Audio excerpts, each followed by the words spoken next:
Well, welcome to Pax Hispanica, Spanish Main, 17th century. And I'm explaining for our new player, Jacob, the essentials of the Caribbean. Looking at the map, Peter's placing forts around each of the, I think it's 8 Spanish colonies of the Spanish Main. These are the purple discs. And Spain doesn't happen to be in the game in this 3-player game, so to make them a little bit more robust, they start fortified. Normally, they don't. The white meeples on each of the Spanish colonies indicate the labor. In this case, enslaved native labor. All the white meeples are indigenous.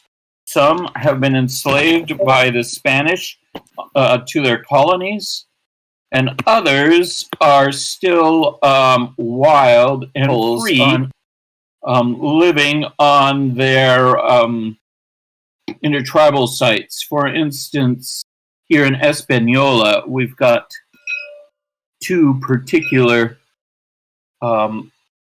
Indian or Native American colonies. So those are the meeples that exist on the map at the moment. So let's shift our attention from the map to the philosophy, to the right of the map. And you can see that the tracks are cruciform, shaped like a cross, with 4 arms, and the player standees are starting in the center of this cross, in the little spaces called Callow spaces.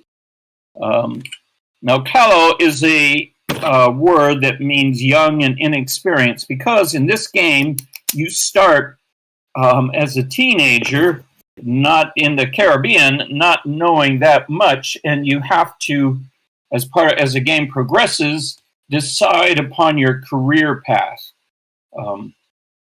So right now you're Callow, but it pays very quickly to go in one of the 4 careers, which include colonist, missionary, royalist, or down, and buccaneer to the left. So if you progress to the very end of your career path, say missionary here to the right,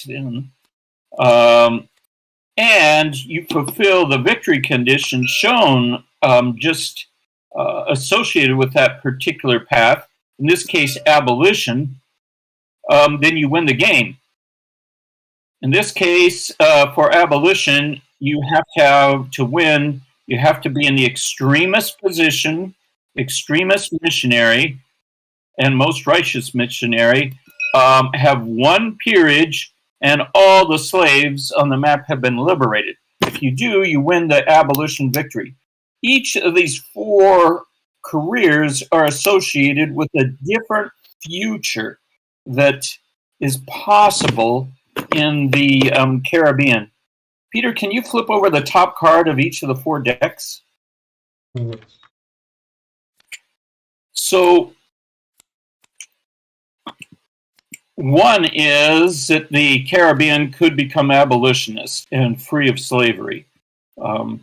This is a stretch goal, to be sure, but there are others. The top one, colonist, you win the Tea Party victory if you're an extremist colonist and you have 1 peerage and the number of tax rebels is more than the mercantilism.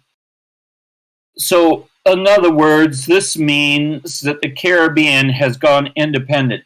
Right now, everything belongs to Spain, but if the Tea Party wins, then it becomes an independent nation, or at least there's a war of independence to try to decide this.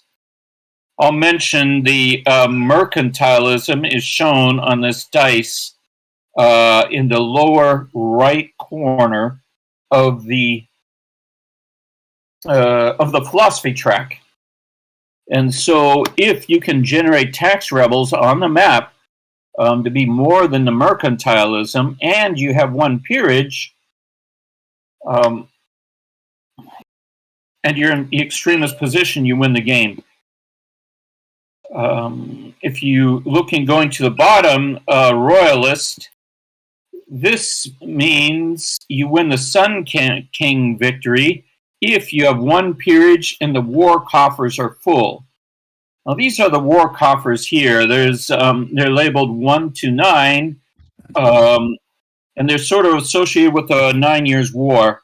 What this simulates is a Sun King victory simulates that one European leader that you support as a player, it could be Dutch, Spanish, English, Courland,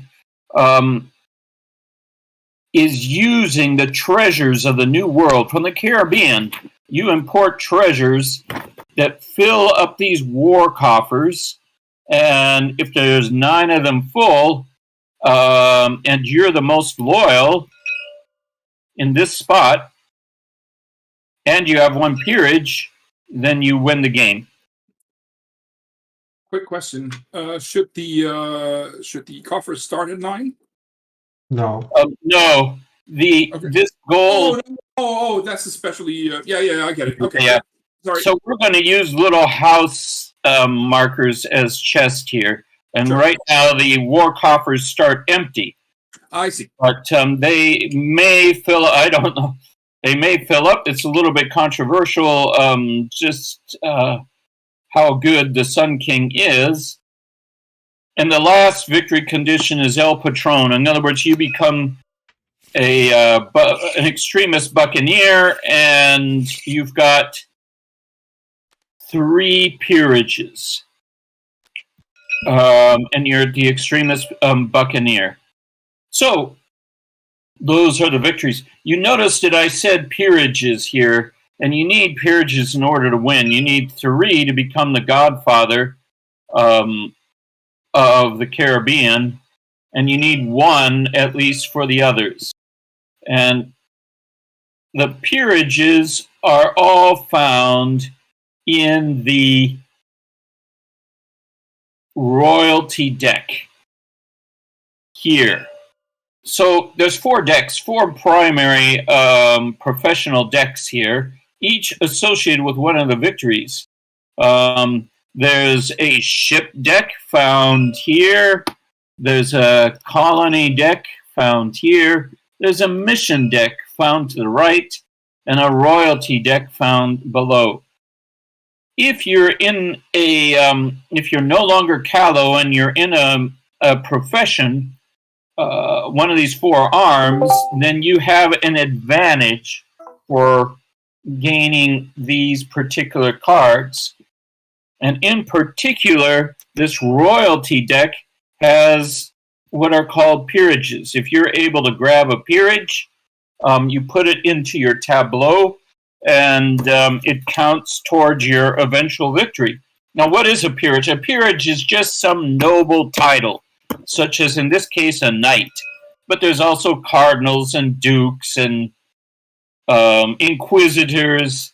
There's various sorts of peerages. But now I'll talk about these cards a little bit more because they are pretty important, but you'll be seeing how they work. First of all, there's an action row, and this particular card here, the royalty card I'm looking at, which is a knight, there are 3 actions on the left column, which are the actions that you can perform when you play a card, when you play this card. So if you want to know what they are, you have to look in the Rosetta Stone, what these icons mean. You have to look in the Rosetta Stone, which is in the upper left-hand corner of the map. And it lists all the icons and what they mean and what they do. The top one I'll mention here, the very top icon, is called a reach peerage, and the important part of this icon is the little anchor shown on it. The anchor means that you can put this card into your tableau, and it counts for the rest of the game. It counts as a peerage for victory. The other thing I wanted to mention about this is what's called the most righteous. In order to be a knight, in order to claim this card, you're supposed to be the most righteous player. The most righteous player. And you can see, Peter's pointing to it, that this geometry of this philosophy is that you've got the most righteous to the right and the least righteous to the left, the most loyal to the bottom, and the least loyal to the top. So this means that if, for instance, I were located here, I would be the most righteous. You compare my position on this map to the position of all the other players in the game. And whoever's in the most right position is the most righteous. Supposing we are in the starting position here, in this case, the most righteous is actually Peter, player red. Why? We're tied for the most right because we're both in the same column. But in case of ties, to determine who's the most or least of something, you look at player order down here. And Peter is ahead of me in player order, so he's the most righteous. Now, another important feature of all the cards, all the profession cards, is in the upper right, which is called the nudge. When you play a card, playing the actions are optional. You can choose to play them or choose not to. But this nudge is not optional.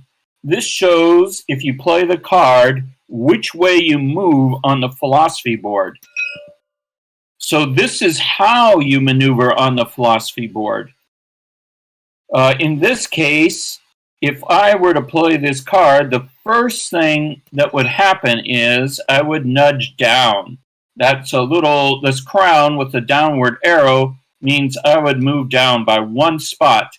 Now, if I move down by one spot and it's occupied, in this case by the British player, it's still possible. We would fight what's called a duel and swap places. All right. Now, the other feature of this... I think it's important to say about Mutiny and Midlife Crisis. Yeah, okay, I'll say that. But before I do, I just have one more thing to say about this card. The only other thing, I'll just mention it very briefly, is that the royalty cards have an ability. If it's in your tableau, you get this ability. Of course, you've got to be the most righteous, and you've got to play it and all that kind of stuff. But at any rate, that's important. Now, the game, as Peter said, the game is you want to get to the extreme position and fulfill the victory conditions and win. But it's not very likely that you'll be able to go on the same profession for your entire life, for your entire career. It's just too hard. Normally, you've got to shift gears. And one of the ways you shift gears is, supposing me right here, supposing I were to play, let's supposing I'm here. Supposing I were to play the knight card and I'm in this position. It's a downward nudge, and that takes me off the track. So the situation here is that you have to stay on the track, but if a nudge takes you, is trying to take you off, you suffer the consequence of whatever arena that you entered by that nudge. In this case, midlife crisis. Now, midlife crisis there's not too many pirate games where the pirates suffer midlife crisis, but it's very important in this game because what happens is, in midlife crisis, is that you get knocked back to Callow. You can pick any Callow spot that's vacant to occupy. And this is important for trying to start over in life along a new career. So midlife crisis, you can avoid it by paying, as it says here, by paying 1 gold. But if you decide to accept it, you might be able to change your career plans and go towards another victory condition that looks more promising. All right. So just to clarify, so if I choose to pay 1 gold, then I just stay in the spot that I was at? Yes. Correct. Okay, great. Another possible thing is a mutiny, and this is only if you hold ships. I'll just talk about the ship cards very briefly. The ships are to the left. They're associated with the buccaneer. As before, they've got action row here, and they've got nudges, just like anything else. But if you play it for the ship, you see it's an anchor, so it stays in your tableau. And this gives you a ship. So you'll take one of your ship tokens, you'll place it in pirating in the map, and you'll be able to use it to pick up treasure or intercept players carrying treasure, things like this. So, but if you suffer a mutiny and you've got multiple ships, then you have to look at the nudge of the ships. And the problem is that they get mad at each other. They don't get along if they have different nudges. For instance, this ship here is a Puritan ship, William Jackson's ships. So it has a right nudge. That means it's a religious missionary ship. That may not get along with a colonist ship or a pirate ship or something else like that. And that normally they can sail together, but if you suffer mutiny and you can't even pay a gold to avoid it, then you'll lose one of these ships that has a nudge different from what you different from what the flagship, what the commander's nudge is. Another important thing about a ship is it's got what's called a seamanship, this letter here, in this case the letter F, and a what's called a legality, in this case privateer.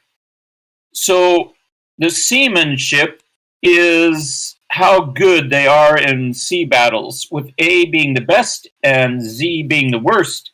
So this privateer with a seamanship of F is much better than the other ships showing.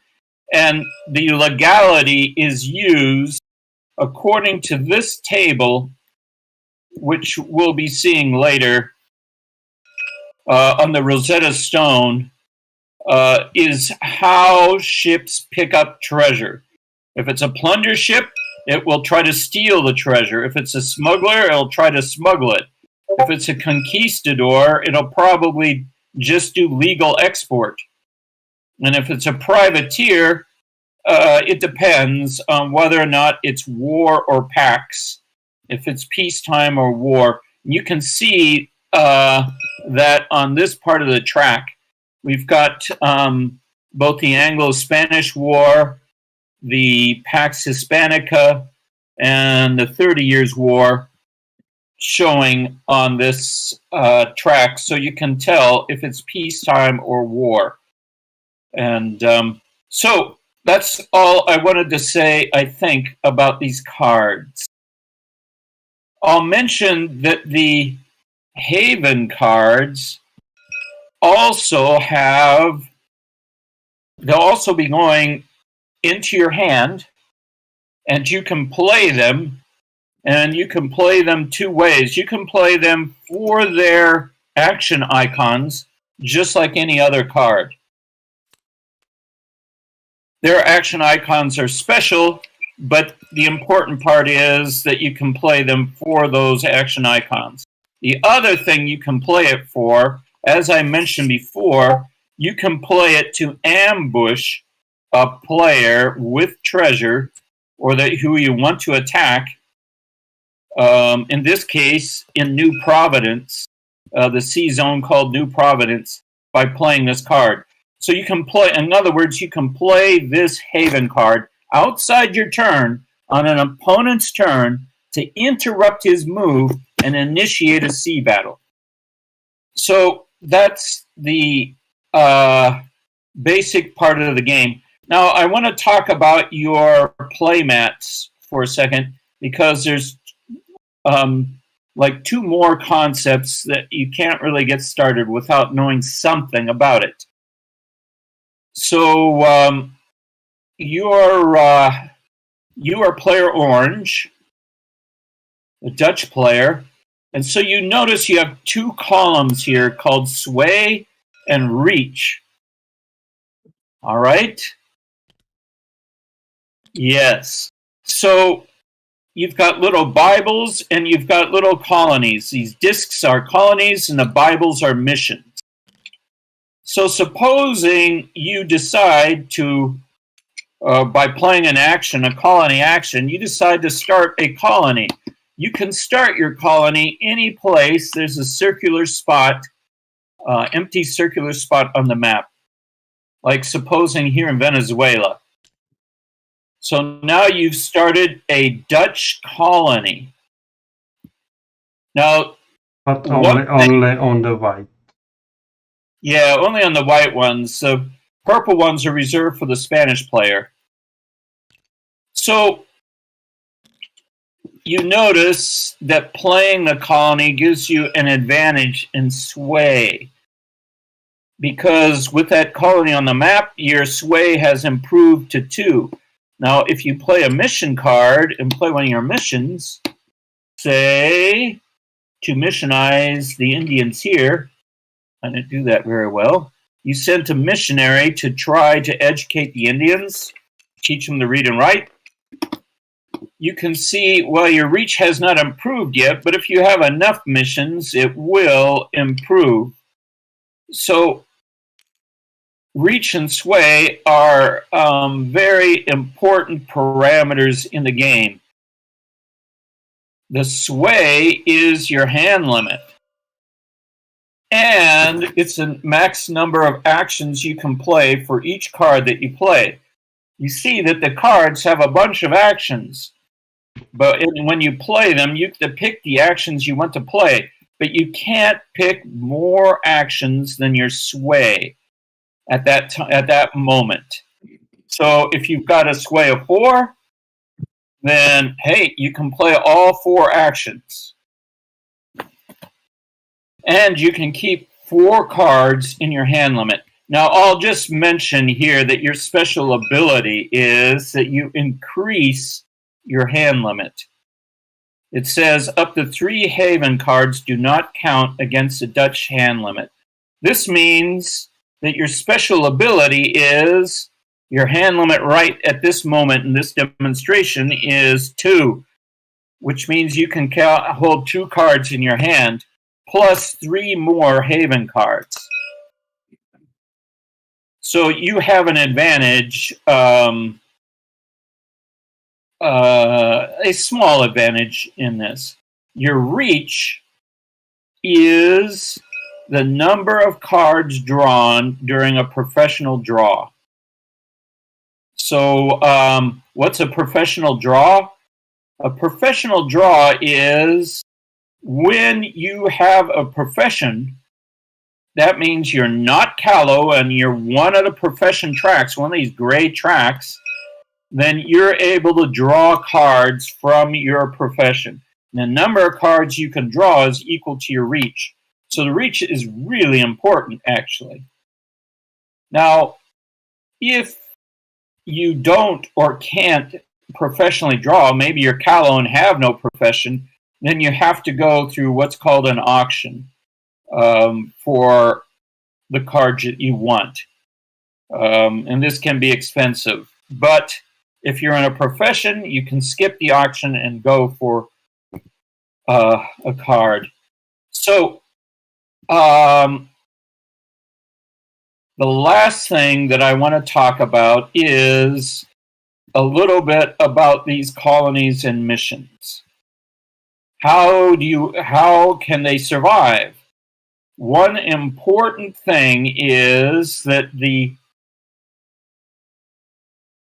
colonies need labor to survive. If they're without labor, they're in the goods phase.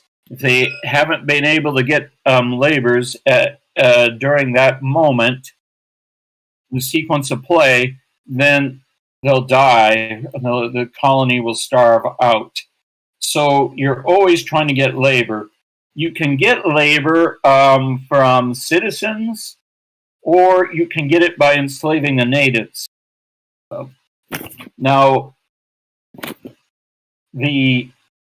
it's better to get citizens, but there are no citizens available in the beginning of the game, and you may have to go to opponent citizens.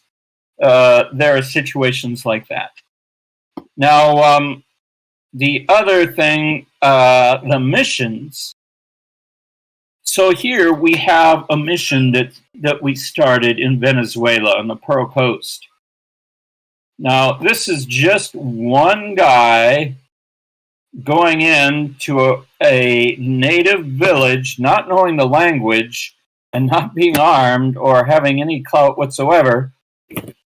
So it's kind of a shaky proposition. But if you can get a literacy action, this is one of the actions shown. I don't see one at the moment. Oh, yes, I do. There's one right here.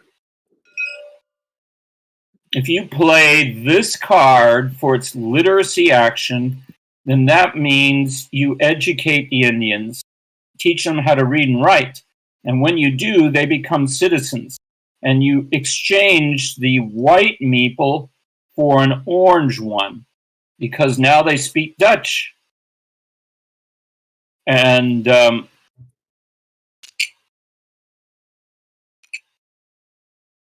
we put a little cathedral marker on it to show that now you have a cathedral. And these citizens can be hired for labor for your colony or for other colonies too. So though obviously that's just I haven't told you an awful lot of details here, but we're going to get started and see how far we get through this game. Peter, did you want to add anything? Problem. I didn't talk about the revolts or revolt spots or anything, but I thought that or how to move on the map, things like this. But I thought I'd do this as they come up. Yes. And also how treasure appears. There's a bunch of details. So we're going to start with the very first turn. I guess we each get, what is it, 2 haven cards, Peter? Yes. So if you hover over the haven deck in the lower left and press the number 1, that's how I do it anyway, and press it twice, it's going to give you 2 haven cards into your hand. Now these are secret. No one else. Can I join? Yes, you can right now. Hello, is this Roger? Yes.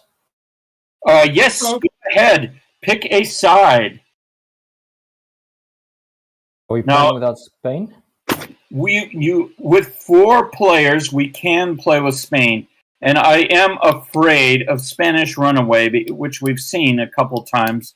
So maybe you should play Spain just to show how the game is no good. Well, so if I cannot run away with Spain, it will mean that I'm no good. That's fine. Oh, right. Okay. So gold. Yes, everybody starts with 4 gold. If you could remove the forts, Roger, from your colonies.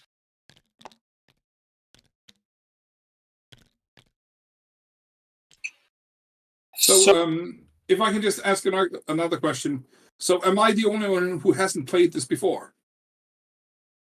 Yes. I see. You knew the job was dangerous when you took it. No. I'm reckless. Oh, you're reckless. Okay. I'm reckless enough to play High Frontier drunk. So that's quite a hazard roll.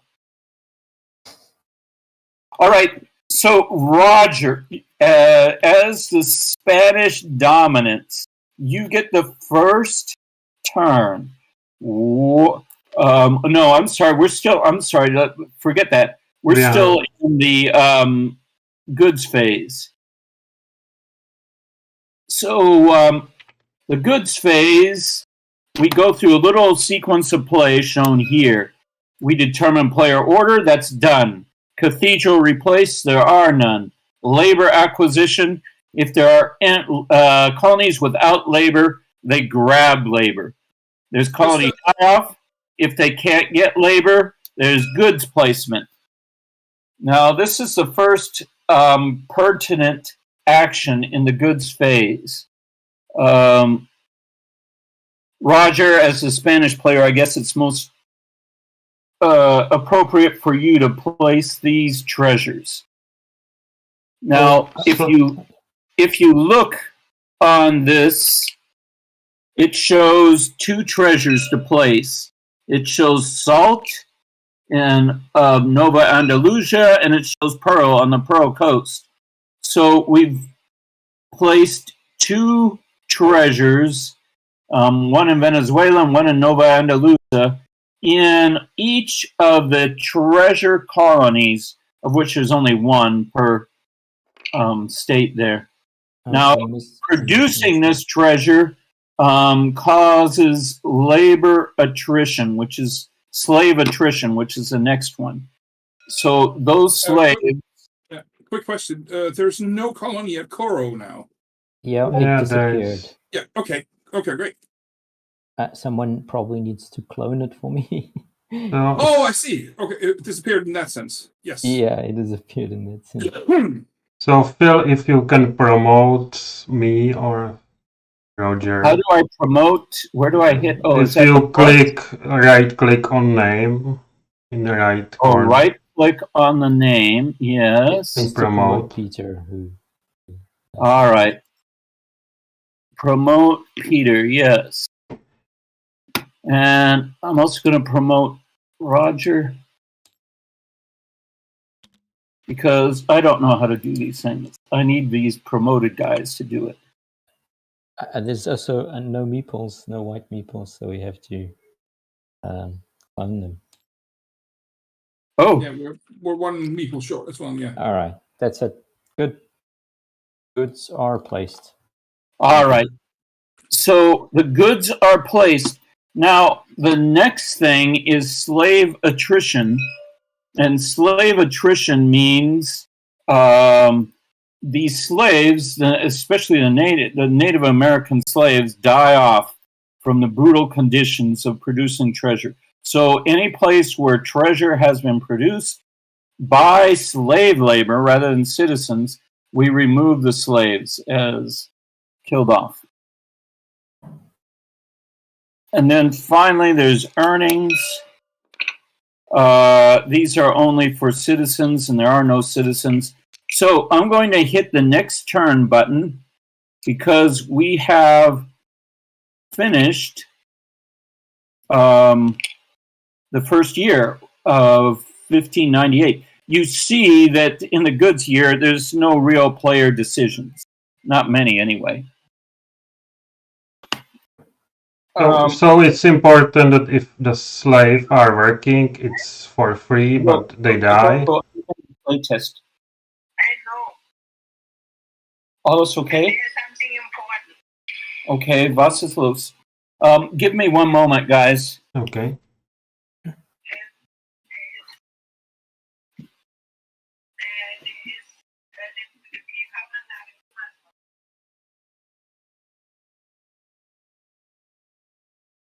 But if it's produced by citizens, the citizen stays there.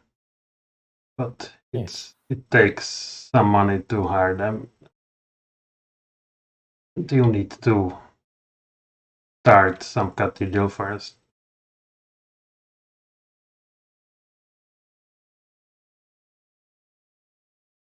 And in next good years, these colonies can kidnap one of these in the same region to get their labor.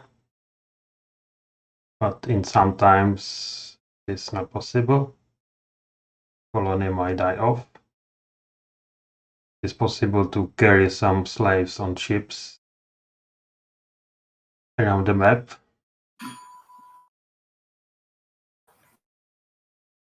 I'll be right back as well.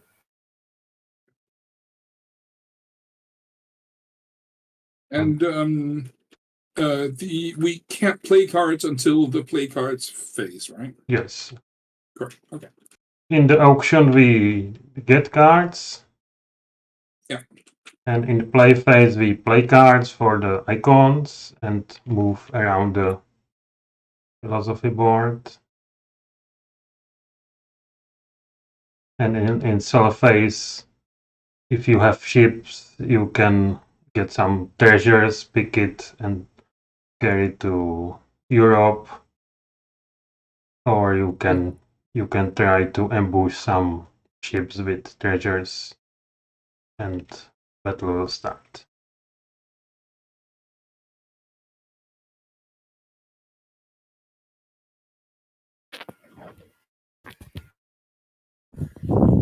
So I can explain auction now, probably. Sure. So we go in play order, so the Spain will start. And So are we auctioning? Okay. No, I'm explaining it. Explaining. All right, sorry. And he can. There are three things you can do in this auction phase. You can do the auction, you can do the professional draw, or you can do the it's called debauchery. If you choose the auction, you choose one of decks and choose card for the auction. Or it's possible to choose the card under it, but you do not know what is it. Okay, I'm back. I'm explaining auction. Yeah. And then everybody has their bidding token, and you secretly choose the number you bid. Everybody puts their bids, and then we flip it, and the highest number is the winner. Like this. And if it's the auctioneer, the person who was initiating an auction will resolve ties, and then the number of bid is paid. If you win, then you pay to the bank. But if someone overbids you, he pays you. It's a bit similar. Right. Yeah. So you pay the person who initiated the auction. Yes. Yeah. And if the person who initiated the auction wins, then they pay to the bank. Yes. Got it. That's basic of auction. Or if you are on that professional track, which is not in the center, you can take number of cards equal to your reach from that single deck on that side, and you do not have to pay. And the last option is that you do the Bauherry, that you do the midlife crisis, so you go back to the center and you draw 3 Haven cards. Okay. So we can do the auction probably now. All right. So run debauchery by me again. That you can choose to go back to Callow Yes, and then voluntarily. yes. Okay. Because sometimes you are on the in the royal deck and you have Peerages, but you want to switch to another way. Yeah. You want to avoid debauchery just because usually there's better things to do, but sometimes you don't have any choice if you're in bad shape. Yeah. It's like auxiliary option. So so the Spain starts now with auction. Now I'll just say, okay, go ahead and choose a card, Spain. And just to make sure I understand hand limit correctly, so Spain can currently hold 3 cards, but it's currently holding 2. Yeah, Spain is quite special. He is stronger position with all colonies on the map, so has sway 3. Yeah. But and France and England can hold 1. Yes. And I can hold 1, except that up to 3 Haven cards don't count. Yes. Right. Okay. It's important to know, however, that the hand limit is enforced only at the end of the play phase. You can see that here on play cards, discard the hand limit. Got it. All right. And maybe once more thing for first round. You have sway 1, so you can play 1 action from the card now. In this first 4 turns. But in the second turn, there is Amsterdam entry pod that allows sway 3, so it's possible to keep card for later, but not always. All right. I'd like to also mention we've got a card up for bid. It's a colony card. Now, it's a left nudge. Now, this nudge means that if you get it and then you play it, you're going to go to the left. Now, that's important for players such as England. Why? Because England, if they're nudged left, that nudges them into a profession. They actually get a job. And it's important to get a job early. So this, of course, the colony card will allow you to build a colony and improve your sway and has a bunch of advantages. But the other thing, perhaps the most important thing you look at to see whether or not you want to bid on a card is this nudge. Will this nudge give you an advantage? That's the important part for deciding if you want to bid on it or not. Of course, you can combo that with your Haven cards. So yes, I have not told him, unfortunately, I did not tell him anything about the icons on the Haven cards. So I took a look at the Rosetta Stone for the 2 that I have. For the time being, I'm okay. Okay, good. So I'm going to place out if I can figure out how to do this. I have been very generous in offering this up. So I just need to make sure that you have your I'm trying to look at what the actions do. I can sort of summarize what the actions do. The first is place a colony disc of your color on the map. So let's start colonies. The third one is literacy. If you've got any missions there with natives there, you can teach the natives to read, make them to a citizen, as I explained before. Yeah. This last one is not important at this stage in the game. All right. Mm-hmm. And we don't get to see the next colony card. Not yet. Right. All right. Yeah. Come on. Yeah. All right. Yep. Let's reveal. Yeah. Yeah, England, as I said, really likes this. Maybe not so much. I get 2. Yes. Thank you. So that gives Spain, who initiated the auction and who lost the auction, 2 gold. And Britain, the winner, loses 2 gold, but gets this valuable card, hopefully valuable card. So we're going to go to the next player, which is Britain. I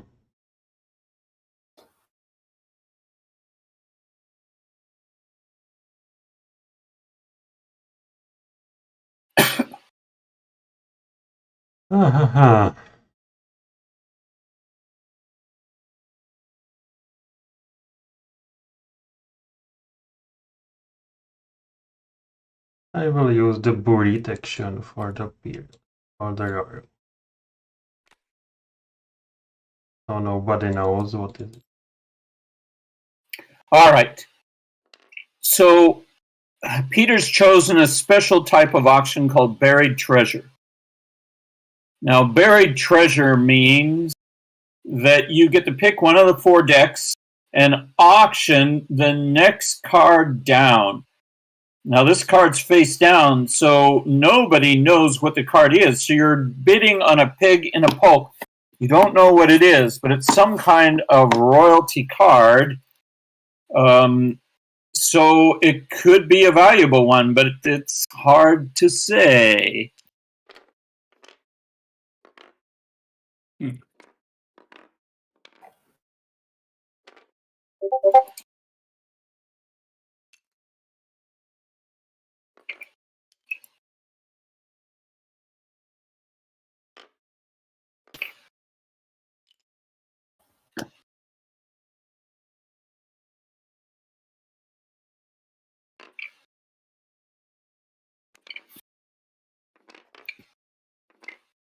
Lucky guy. So we are tied, and I take it, and I pay 2 bank. So the auction initiator wins tie. And the part of the point of doing buried treasure, I guess, is to get a card into your hand that nobody knows what is. That is part of the point. Yes. Yeah. All right. So now we're going to go to me, Cardinal, the conniving and nefarious Cardinal Richelieu. And I haven't been able to get any cards yet. And I desperately need cards. I'm going to try. I'm going to do a ship auction.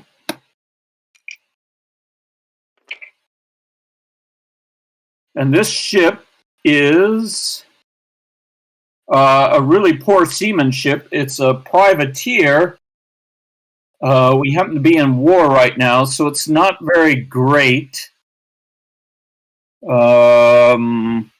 Privateers are okay. During war, privateers have to fight in order to get treasure. And they don't have to fight during peace.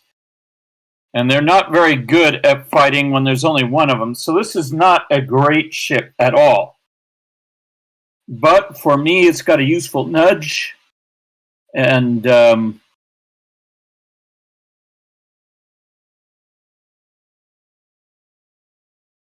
So I am going to.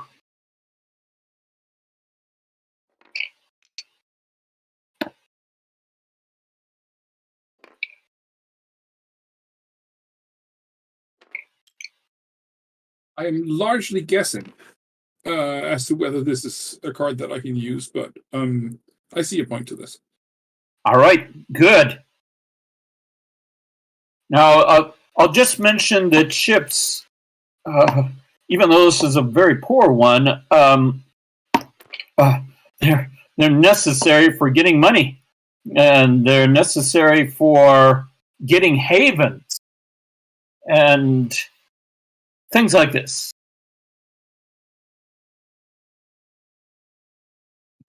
So, I guess red player has made his bid public.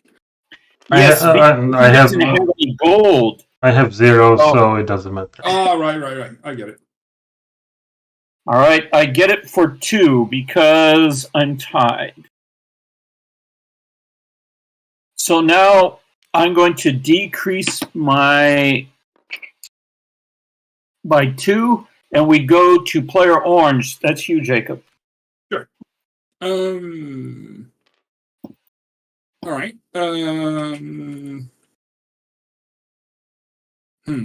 So there's so the ship that just came up is better than the one that you got, Phil. Yeah, but it's plunder and to win land battle you need to have higher strength, so one ship is not not enough, so this ship is probably not the great one now. This ship's not a great one just because plunder ships have to fight. And in order to fight, you generally have to have at least 2 ships in your fleet. Another reason this might not be interesting for you is the nudge is not. It takes you into mutiny. Yeah. Mutiny doesn't hurt you when you only have 1 ship, but it's not great either. It doesn't get you a job. Sure. So as far as I can tell, the only ones that give me a job right away, the only one that gives me a job right away is the royalty card. That will get me to the Buccaneer. Yes. Correct. Right. But you can also use your haven cards to move around. Yeah, that's the thing, right? And they moving around by the haven cards is really important. If you've got little crossed swords on your haven, then when it's your turn, you can exchange places by fighting a sword fight with someone and then move down. All right. So, and just a quick question on the colony card. If I were to place a colony, would I get into trouble with the labor? Yeah. Now, if you do get a colony card, you will be able to acquire labor no matter where you place it at this point in the game. Now, but I'll explain that more. But it's don't worry about labor immediately. If you like that colony card and you think you can use it with your sword fights or your marriages or go for it. Yeah, I am okay. And let me just check the mission card as well. I haven't had a chance to look at that. All right, and so there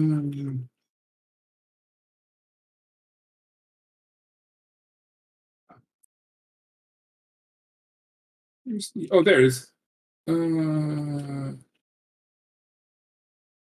Okay, that will be interesting.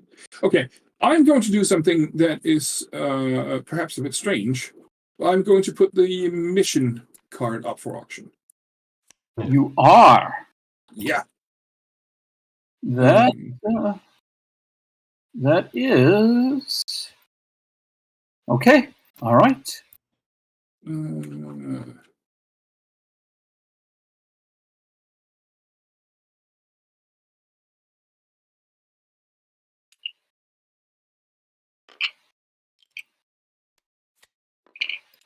Yeah, let's do that.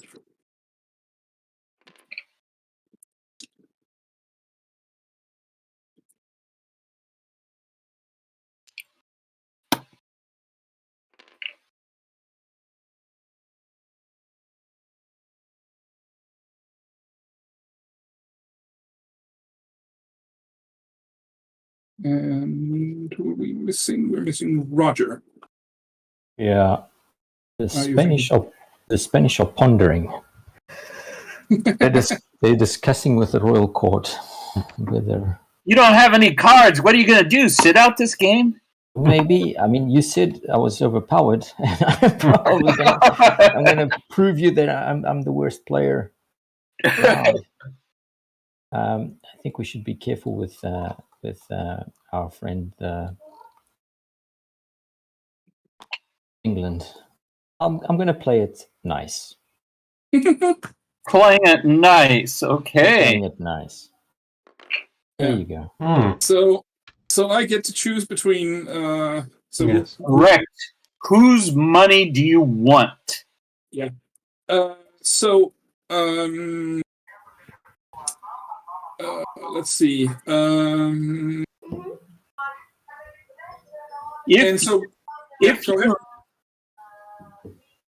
Hello? At this point, I mean, players can negotiate. I mean, Roger really wants a card, I think, and so maybe he'll offer you a special deal. I at least have a card, but I want this card too. Yeah. Well, if you take my money, you have money. You got the most money on the next turn, so you'll probably be able to. That's not a deal, Roger. That's a. Yeah, but I mean, like. If you give it to France, they get 2 money, and the French have a very special power, which is to try and make our lives harder. That's what. Well, don't we all like? No. Yes, but what Roger's point is that the Jesuit ability of Cardinal Richelieu gives him a special advantage for missions, and this is a mission card. Oh, I see. Okay. All right. Right. At the same time, though, if I take Phil's money, then he will have no money left. Does that make a difference? Does that make a difference? Well, you're giving him a mission. It will make, if I'm out of a job and no money left, for instance, if because of whatever, sword fights or whatever, and I end up with no money and no job, then I'll probably be entering debauchery. And this will be very bad. This will be a worst case for me. So if you give it to France, they'll have no money, but they will get a job. Mm-hmm. A very powerful job because they'll get missions. More missions means a very difficult colony building for every one of us. Okay. And conversely, Phil, your argument? Oh, my argument is Spain is the overwhelming leader in the early game, and if they run away with it, which they could with this particular play, then you will only have yourself to blame for not listening to me. Yeah. Statistically, the French are winning more games now. I think Spain is winning more games in the 4 and 5 player games that Spain is part of. Okay, I think I'm going to let Phil have the card. Woohoo! Woohoo!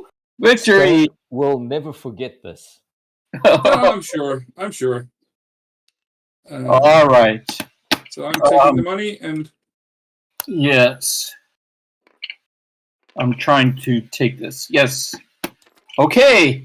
So we are done. So I'm going to hit the next turn, and we are now in the play phase. And we start with Spain. Now, you are allowed to play any or all of your cards in any order, or none of them. Now, of course, at the end of the play phase, you're going to have to discard down to your hand limit. But I will choose not to play. All right. Okay, so you're skipping. Yes. You don't have any cards, so the only thing you can probably do is some sort of sword fight or something. So, now we go to Sir Walter Raleigh. All right. Wally, as we call him. Spain will play just to make life a little bit harder for others, but no. What? Why? Hmm. Why are you doing this? Let's see. Jolly Roger, why would you do this? You don't want me to make life harder for the English? Yeah, go ahead and make life harder for the English. I mean, go ahead. Yes, you have my blessing. You have the church's, the Jesuits' blessing in this. Okay, I will skip my turn. Fine. Hmm. So I hope that everybody sees that it's really important to try to memorize the nudges that your opponents got with the cards, because you can tell which way they're going to go on the map, which way they're going to fight, maybe. I mean, you don't know what kind of havens they have, but still, memorizing these nudges is very useful. So, at any rate, Wally, what are you doing? Spain is reconsidered, and I play the sword fight, and that's all I do. I promise. Fighting. I'll sword fight the English. That's All right. Yeah, and all used haven cards are shuffled. All right. Okay, Wally, if it's finally your turn, what do you want to do? Ah, that's quite bad. No, I mean, But you helped me a bit. I played this. Yeah. So I nudge down, but I am immune to Mutiny, so nothing happens, and I am most I chose. Oh, very nice. So I keep this card as my Peerage, and I put one of my Bible there. And you can only pick one of the actions because you only have one sway. Yes. Correct. Okay. And that also means I have only one hand limits, and I have too much cards. So I use ability from my new card, and I sell 2 haven cards for one of each.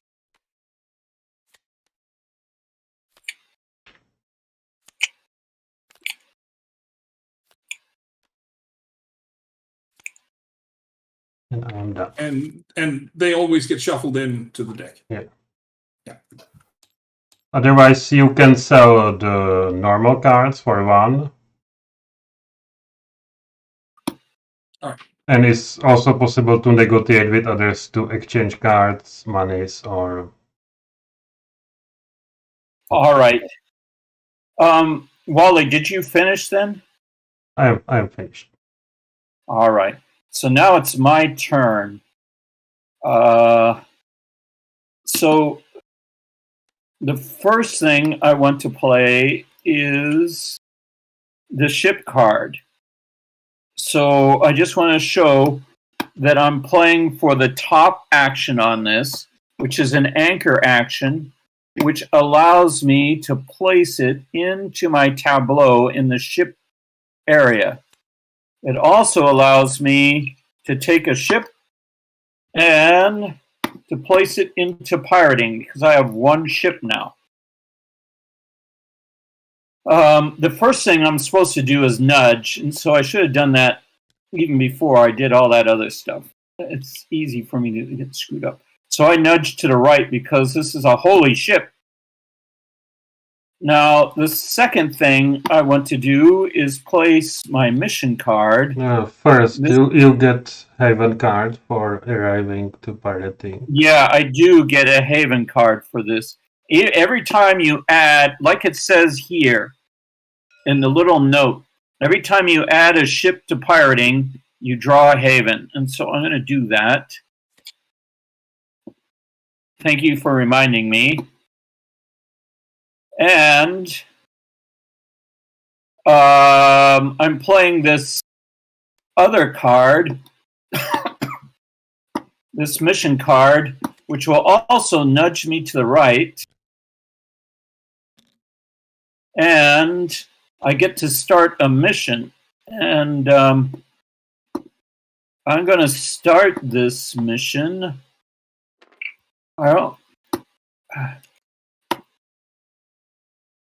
It's always very hard to decide where to start these silly missions. But I think I'm going to start it in Hispaniola. You want some advice? Yes? Here. Why there? Because you cannot be kidnapped as friends, so this colony will die off, probably. Oh, yes. Yes, I see.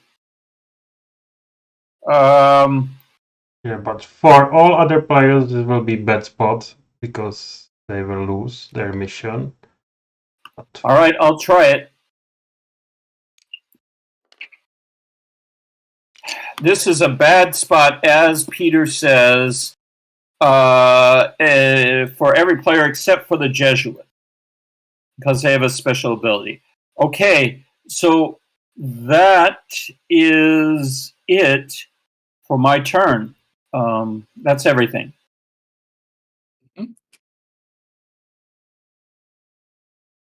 All right. So Jake, yeah.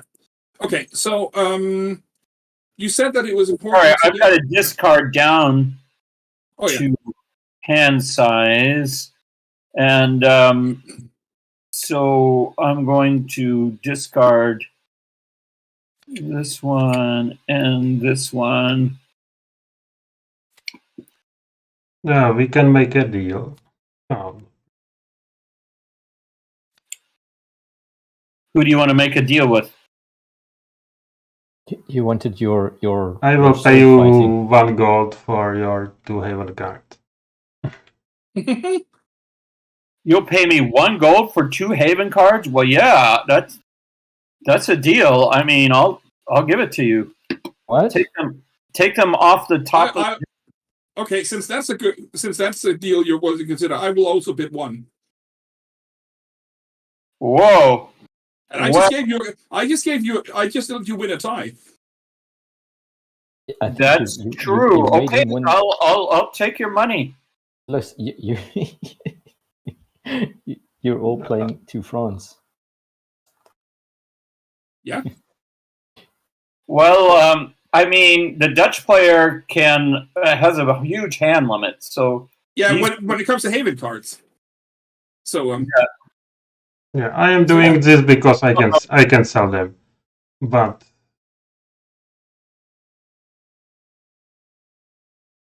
and they are useful only to moving in the center. But okay. Let me think about that then. There were 2 sword fights though, right? Yeah. Yes. There were 2 sword fights, and you want to offer me money, Roger? Well, it could be useful since I'll be losing the first position, right? The player order will be most righteous. So that's England goes first. No, the France. No, France goes first. Or the French, yeah, but still, it's England before me. England's my closest friend. My closest friend. Fremini. You can see that going early is not a good thing because the first one to go gets sword fighted and whatever. If you go last, you can be pretty sure you can keep your job. Yeah, I figured that. No, I feel pretty. I'm not sure what the Dutch are going to do, but no, I won't offer any money. I don't know what the Dutch are going to do, and I'm playing them. Okay. Well, if you have have what I mean by this is if you might have a marriage there in your hand, and that will change something here. But I will not offer anything to the French. The French are winning, by the way. They're missionaries. They'll be able to take a lot of mission cards, and they've got a boat, a ship. So just my advice to the 3 of us: we should start working together against the French. I think the Spain is strongest now. I think okay, based on my sort of very, very shallow understanding of this game, I think the Dutch and the English need to work together against the other two. Spain All has right. nothing. As of right Spain now. has nothing. So, Gentlemen, is anybody France- offering me a gold for those 2 top cards on the Yes. Haven? 1 gold? Yes, 1 gold. Yeah, I'll offer you 1 gold. I can offer you 1 gold as well. Me too. all- Me too. I will take Roger's gold because he gave me advice. Mhm. And advice is more valuable than winning auctions. 2 cards. Well, Thank you. maybe not, Yeah. but I'm going to give it to Spain. So All that's for France and the nefarious Cardinal Richelieu. Now we're going to Dutch. I wanted to mention one important thing that's not obvious about the actions on Haven cards. You already know this if you read the text here for the. But they can only be played if you are Callow, if you're in the center of the board. They can't be played if you're professional. So these actions on Havens are only for wild, impetuous youth. All right. So go ahead, Jacob. All right. So, and just to make sure that I understand hand limits correctly, so Spain is currently over hand limit, but because his turn is over, that hand limit is not enforced. Yes. All right. Great. Okay. So I do have one of those. Hang on. Marriage haven cards, and I figure it might be a good idea to have a profession. Yes. Yeah. So, I've forgotten what your nudge is, but it's useful, of course, to play the marry the daughter, and I do. that makes it your nudge. Yeah, I don't have a nudge as far as I can tell, because I didn't win any of the auctions. You didn't? Oh No, I did not. So this is the only way I can get a profession, by playing a haven card. yes. If I had known that, I would have to you. But at any rate, go ahead. Yes, if you got a marriage, by all means, use it. Yeah. All right. So, okay. So, there are kind of 2 things that I'm looking at. So, as I recall, somebody got and I forget who. Somebody got a ship nudge, a buccaneer nudge, which means that I might get pushed away from that spot if I go there. I forget if it was. It is me. 1 person. There's only 1 person with a professional card, and that's the English. Yeah. Yeah. That's me. Okay. So Yeah. if you go, Yeah, sure. But you could also, I don't know. But nobody got any sort of colonist. Hang on. One possible thing is getting a ship. Now, getting a ship profession. If you do, then you'll be able to grab ships professionally and get up right enough to grab treasure and get more money. Yeah, but you will get the plunder right now, which is not so good. Right now, but you'll be able to get more of them and this plunder. When you play it, goes you deeper into plunder, so you'll be able to keep your job. Sure. My advice is to marry a pirate's daughter. This is a very weak advice. I'm not an expert here, but by if you go the colonist route, which you seem to be tending towards, yes, this will improve your sway, and you'll be able to get a lot of colonies on the map. I sort of think that the next colony card might work against you, nudge-wise. Right. Colony and this colony card also works against you nudge-wise. Not right. And not also in next turn we will have sway 3, so you can be able to play 3 icons from the card. Yeah. So colony or the mission is probably better now. Okay, hang on a second. Run that by me again. How do I get more sway? I would need to have colonies out there. Right? But because there is special event on. Oh, I see. Right. Okay, and then there is the turn order question. If I go, so obviously if I go Buccaneer, then I'm last in turn order. Yes. Which is an advantage, I think. And what happens if I go Royalist or Colonist? You're also last in order. And the reason for that is?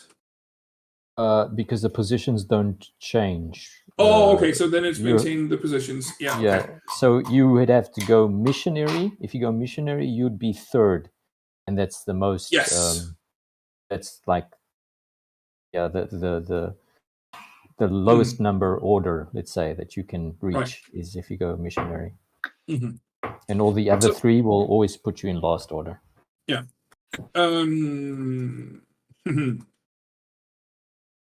All right.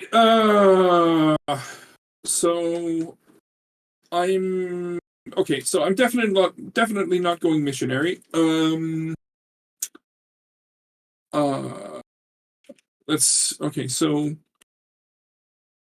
there's a.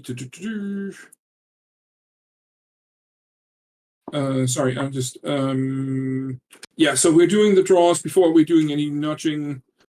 But I could still get moved away from. No, I think I'm going to go colonist. We're all done for nudging and stuff like that.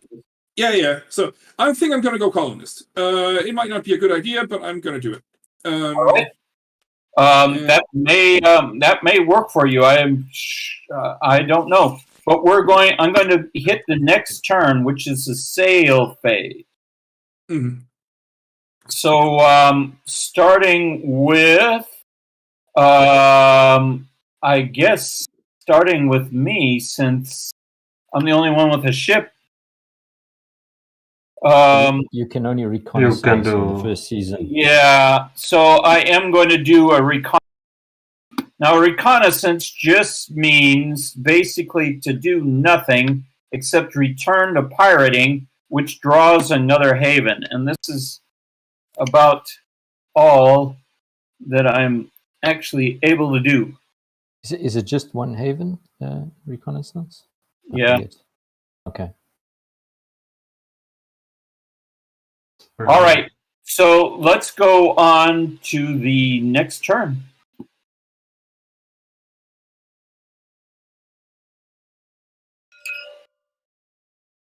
So the first thing that happens in the good phase is player order. So it looks like I go first.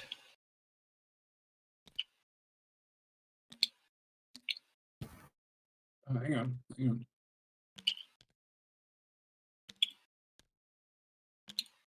Like that. All right. We skip Cathedrals labor acquisition. So all colonies without labor tries to get labor, and this colony has only two options here. So this is called kidnapping. They kidnapped Indians from a nearby, in the same land zone, tribe. This particular one can't kidnap because there is nothing to kidnap. And so it and its treasure die off. Now, there's now goods placement. So we're going to place goods, and the goods are located the silver and the mercury. At both of those places, there's slave attrition, so the slaves die off. And that's it for the goods phase. We're going to go to auction.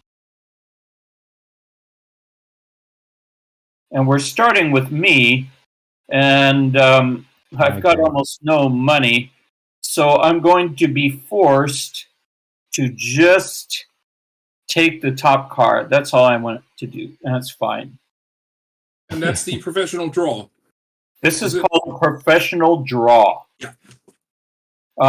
That's it for my turn. We go to Wally. Yes, let's see.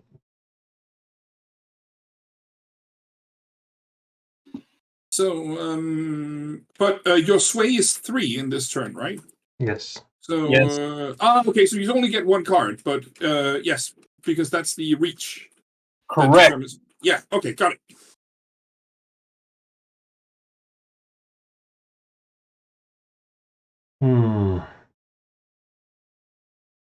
That's so bad.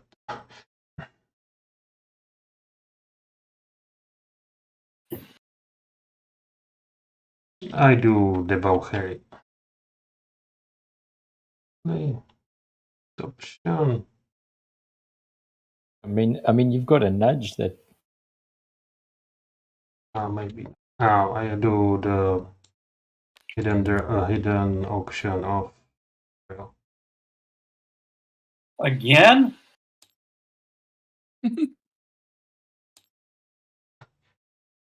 Okay.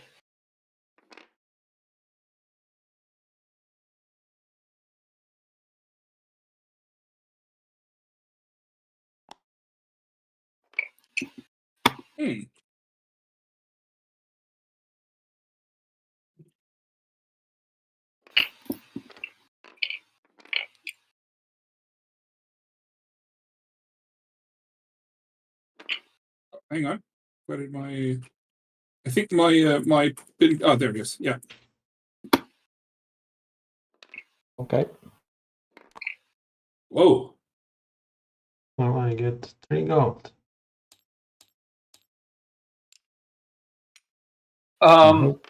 Peter, what button do you push to return your bidding token to your box?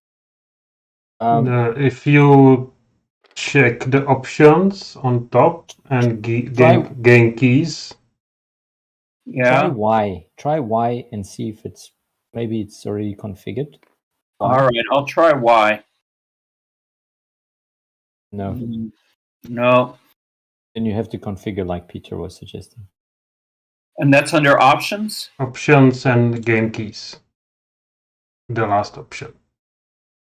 All right. And you can configure your keys for playing and returning. All right, I'll try this now. Y. Okay, it worked.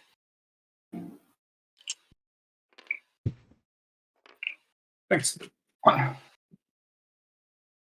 Okay, so Spain. The turtle, Spain. Yeah, I'll auction this one. Sorry. Yeah, that one. Oh, sorry. No, I do not auction that one. Sorry. Wrong one. Where is the card? It's about on the box. Oh, thank you. You can put it back on the deck. I auctioned the mission. The mission? Yes.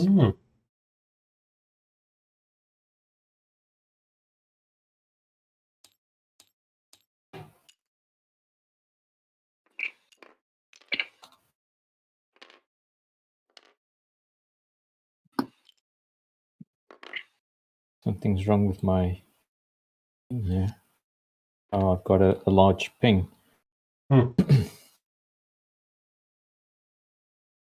Yes, you have quite.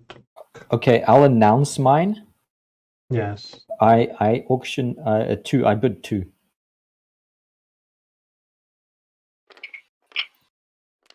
I paid. Oh, really? 3. Okay. I think it's worthwhile in this turn.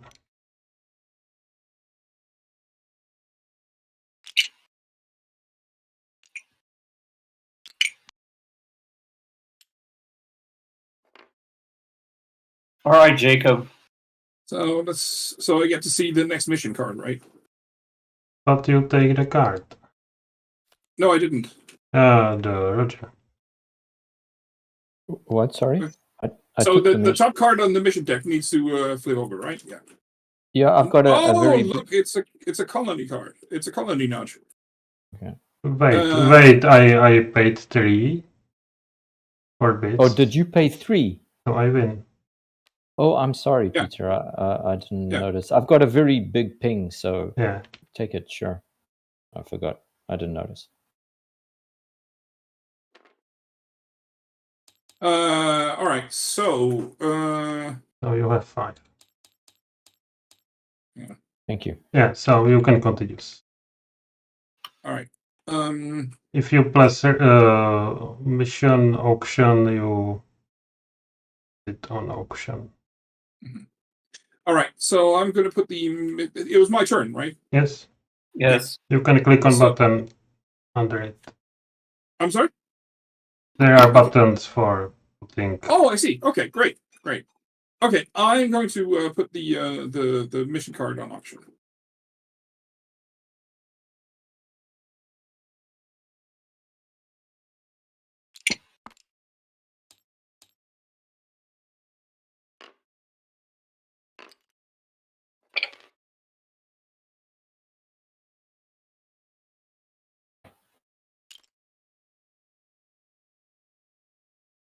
All right.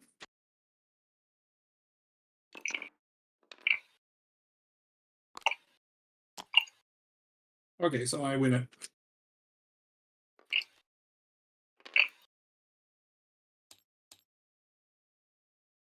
All right, I'm going to go ahead into the play phase. So we're entering the year 1604. And we start with me, play. So I'm going to go ahead and play this card. And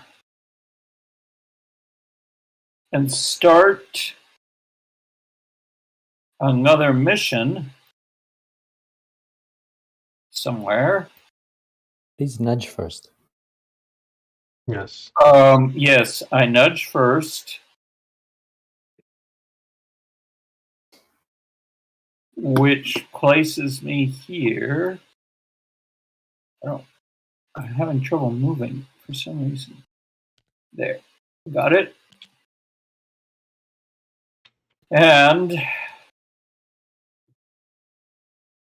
I'm going to start a mission here.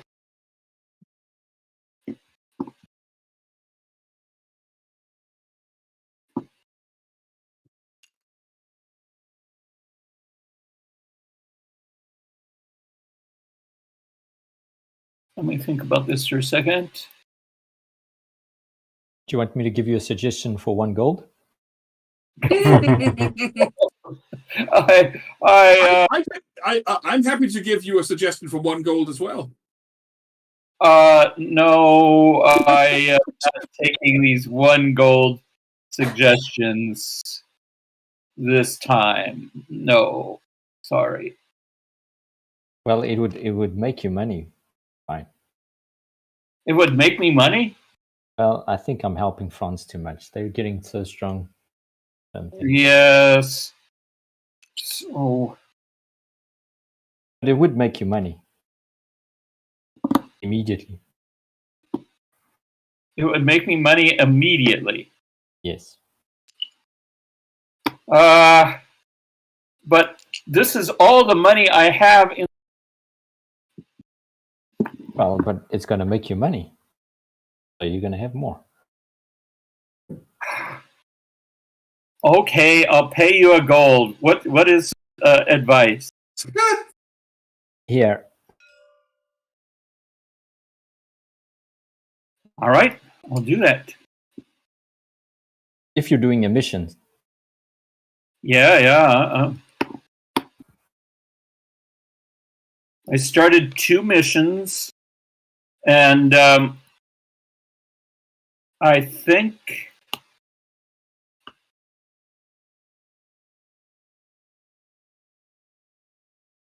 Just a second. The next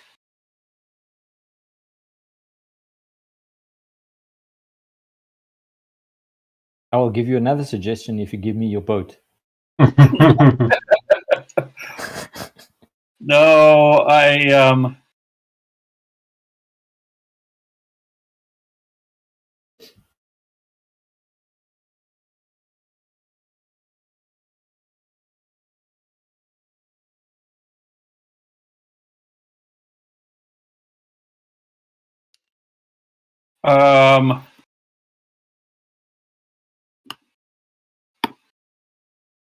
I guess I will literacy that one that I started there.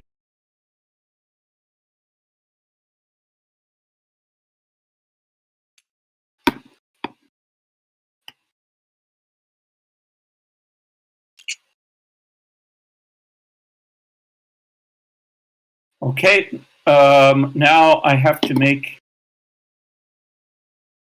I think it's better for you to do it here, but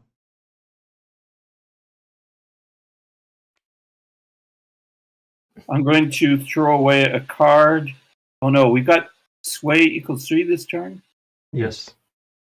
All right, so I don't have to throw anything away. That's it for my turn. This gets discarded somehow.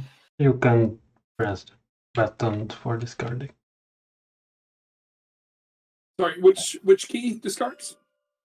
What you configure. Oh, it's okay. Yeah, great. Okay. Wally, what are you doing? Is this someone's card here? Oh, it's gone. All right. I was still seeing a ghost card. Yeah, I saw that movie. All right, what are you doing, Wally? I played this, so I nudge left. Oh man. And I can place 2 colonies.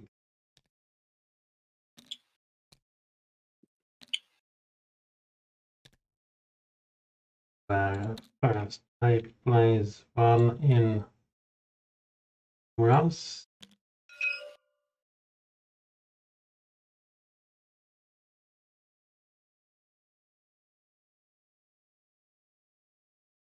And then 1 in.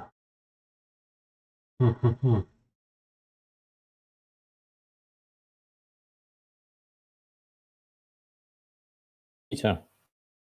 But Peter, yes, we can work together to trim down the French. we can't kill everybody. Not everyone, but if you put it here, for example, or if you put it there, we can just shave off a little few things from the French.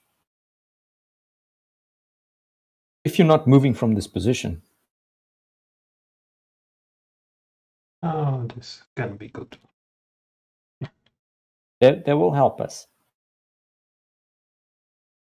Now, isn't that dangerous for him? No, because I will play first.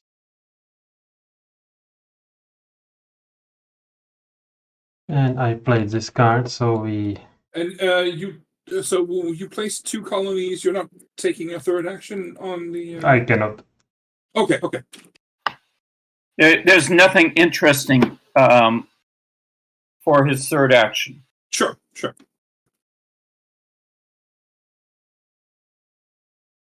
I wish I knew how to play this game. I'm not sure what his plan is. And I play my. Oh. Bible. Oh. Yeah. Yeah, that's a good plan. I think I played it here.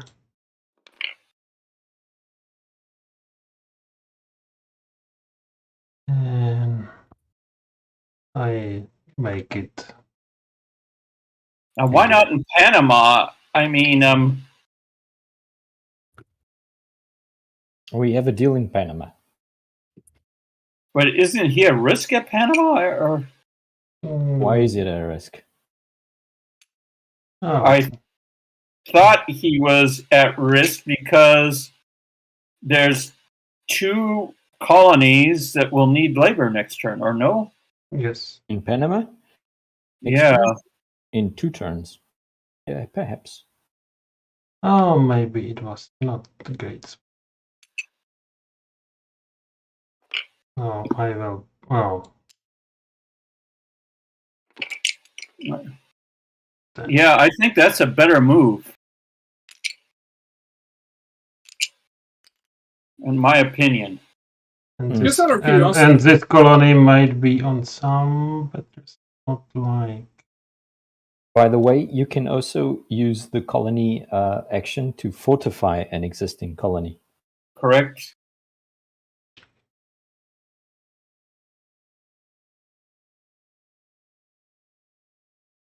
And I think I will excommunicate Callow.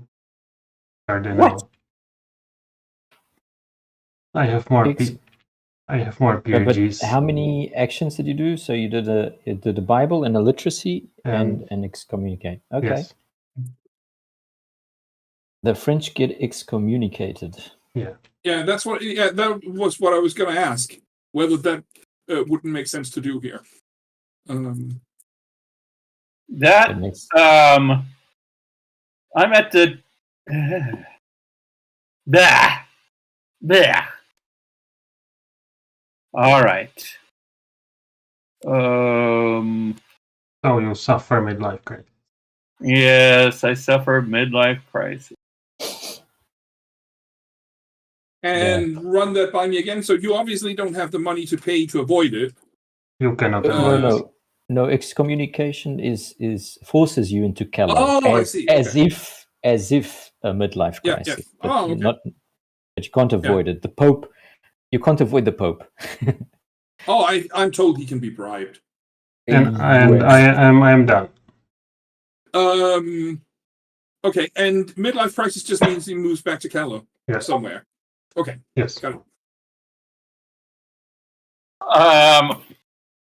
That was 2 cards, right? You have no more cards. Okay. Yeah, I'm done. Yeah. Words fail me at this point, Peter. The wrath of God. The wrath of God. Not the wrath of God, the wrath of the church.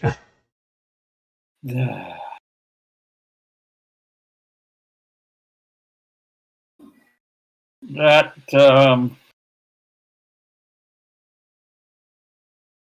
okay. So Spain, what are you doing? It's me. Yeah, thank you. Sorry. Yes. Bueno.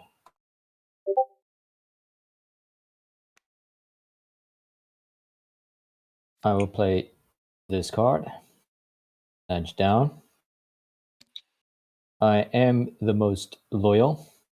Claro. That was Spain's running away with the game. No. They are not. Bueno, I will do Armada. I'll take the top card. I don't need to nudge. I just take the card. I put a ship. I take a haven for placing a ship. And my third is to put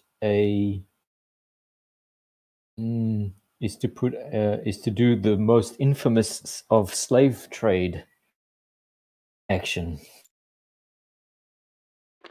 Infamy. And I will do it there.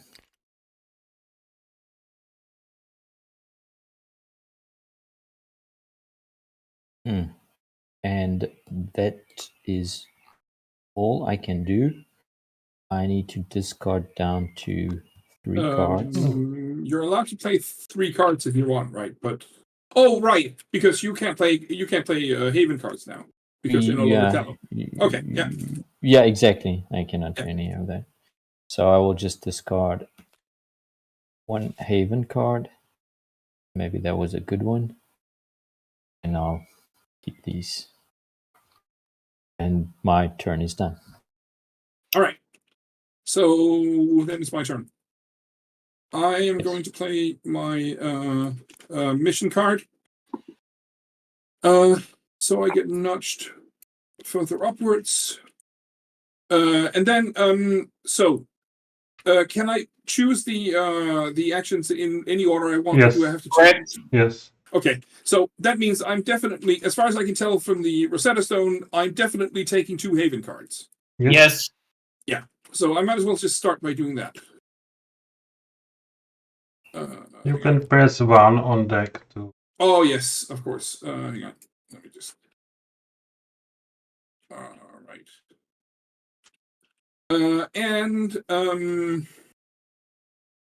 All right. So run the. So say that I take the mission action and I place a mission out there.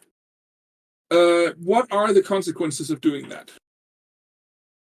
You place it on a square spot where any meeple is, white meeple. Yeah.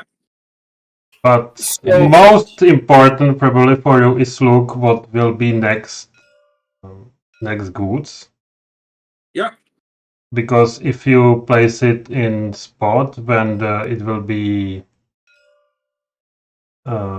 Right. So I don't want to place it in a place where goods are produced because then they will be kidnapped. yes, Not and necessarily. you will lose your Bible. So it's if you do not have cards with literacy now, which probably not, it's better to place on some far away spots. Yeah. Okay. Right now, Um, these 2 spots that I'm highlighting are the most dangerous for a mission. Yeah, Because- dangerous for the person building the mission, right? Exactly. Yeah, They will that labor. So the colony will kidnap the labor, and unlike the French, where you cannot, but for others, it Yeah. the mission will be lost. Yeah. So Because my thing, if the mission is able to literacy the Indians before the treasure comes up, then it will be an advantage for you. right? Okay. And so, as far as I can tell, it is going to take quite a while before sugar is produced. Correct. Sugar revolution is late in the game. Which means that I should have plenty of time if I build my mission in Dominique Hesse. It's going to take a while before that becomes a problem. Yes. Correct. there are Okay. also 3 spots that are not connected to any colony area. Mhm. So those will never suffer All right. attrition. And so that's just a place to place Bibles, and then they will just stay there for the rest of the game, more or less. Well, they are Yeah. always vulnerable to ship attacks. Okay. Yeah, we but can understand, right. you are going for colonies deck, so Yeah. So I'm picking this Saint Yeah. Martin might be good for you. Yes, and Thematic. Yes, and the other thing about this is that I was actually in Saint Martin a year and a half ago. So Okay. I mean, these are not good game reasons, or but Yes, but I this have is the reason why Roger always goes to Ilavash. Yes. All right, so so that's what I'm going to do, and then nothing else happens with that one. And I can't play any of my Haven cards, Right. but I do get to keep them. Yes. All right, I'm going to go ahead for sailing, and I sail first. And What? it is peacetime.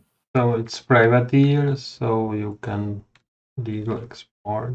Yes, so I'm going to attempt to pick up treasure. So I get to start this, if they're pirating, I get to start it somewhere where treasure is.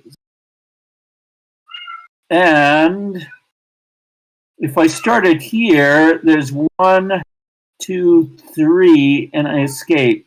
If I start it here, there's just 2 and escape. So I guess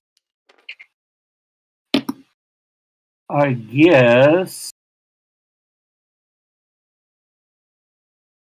should go here.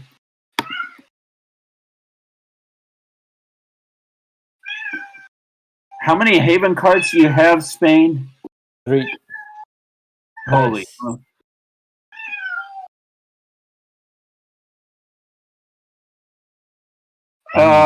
I'm lurking You are lurking. with my P privateer. P plunder, sorry. So I'm going to go to Islas Rosario, legally pick up the treasure. Then I'm going to go to Port Royal. And someone with ship with pirating can show haven card with this name to Then the Cayman Islands. pirate. Okay, so run that by me again. Sorry, the thing about haven cards. So ship is now in Port Royal. Anybody with pirating ships can show Port Royal haven card. Okay. To start pirated attack, and the ships will fight. Yes. I'm right now. I'm in the Cayman Islands. If somebody with a ship has the Cayman Islands haven, they can intercept me and try to steal the treasure. Okay. But, So just hypothetically, say that Spain had that had the Port Royal card. Yes. Right. What would be his argument for intercepting? Well, he would look at his seamanship, compared it to mine, to see who's got an advantage. He would measure how desperate he is, because it's not clear. We play with little battle cards, and it's not clear who would win on a one-on-one ship battle. At the moment, my flagship on this thing is an X. It's pretty terrible. So he would probably intercept me if he has the Cayman. And what happens if he intercepts? We play a little battle with battle cards. I'm going to So the thing is that so the reason I'm asking is because I do hold the Port Royal Haven card. Yeah, but you have no ships, so correct. But I can trade it to Spain. Not now. It has to be in the play phase. Oh, I see. Okay. Never mind. All right. Thanks for letting me know, and we'll be doing business then. Yeah, sure. And then I'm going to take the Gulf Stream to Europe. And because I legally exported it, I give it to the king and to the war coffers, and I get how much is 2 it? gold. Kick back. 2 gold. No. The mercantilism die. Oh, if you wish. If I wish, I can adjust mercantilism.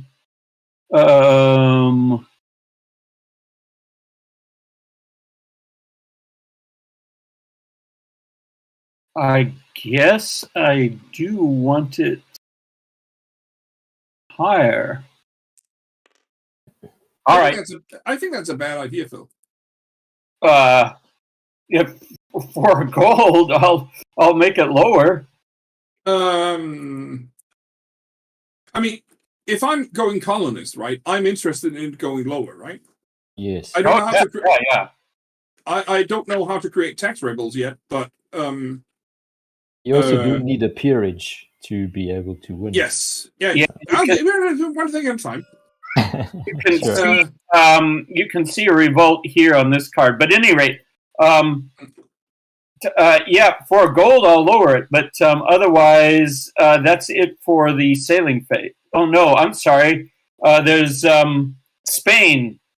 You want to sail? Yes, I want to sail. Just to point out one thing to Jacob, the lowering of the die will also lower the hand limit for everyone, independent of your sway. So but my special ability still applies. Yes.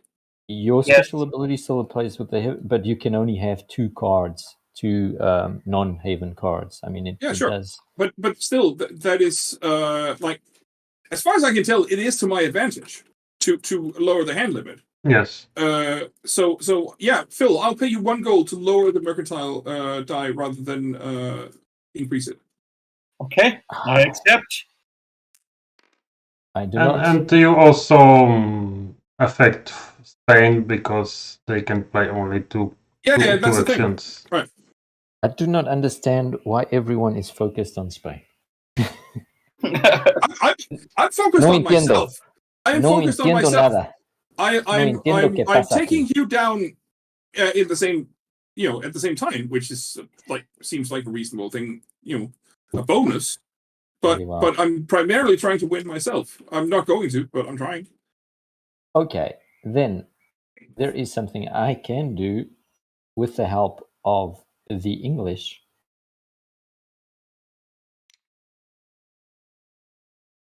Right, English? I can declare a land battle here. What? And I have no treasure. Why would you do this? And we can get rid of these pesky Catholic, these Northern Central European Catholics that are really not the same as the Spanish ones. Why? But I will need your help, England. So. What we are doing? I was not here now. I'm saying that we can eliminate this mission, this bothersome French mission here. Yes. Yeah. All right. So my target. This is. Actually, I don't need your help. Yeah, I do need your help because you could turn against me. So. Oh. Yeah. We really need to play battle cards here.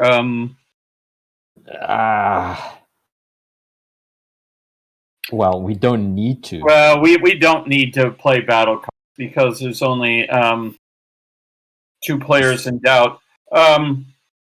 This clearly only helps both England and Spain. So let me just run by the options. This is a land battle, and it's possible because this is a plunder ship, right? You've got a plunder ship, Spain?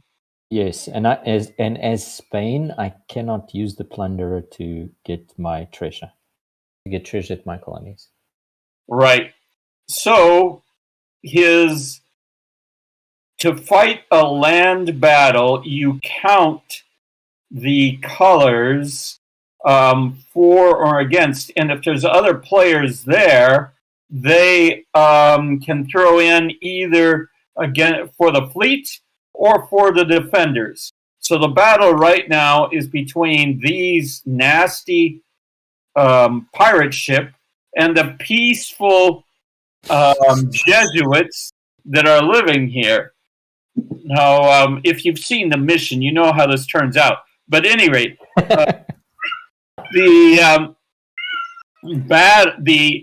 in order to see who wins, you have to compare token colors. So right now there are 2 purple tokens. The colony will join in and the ship will join in. So that's a strength of 2. France in Panama only has a strength of 1. Now, because their mission has a strength of 1. Right. Now, England also has a strength of 2, one for their colonists and one for their colony. And the Now- Bible does not count.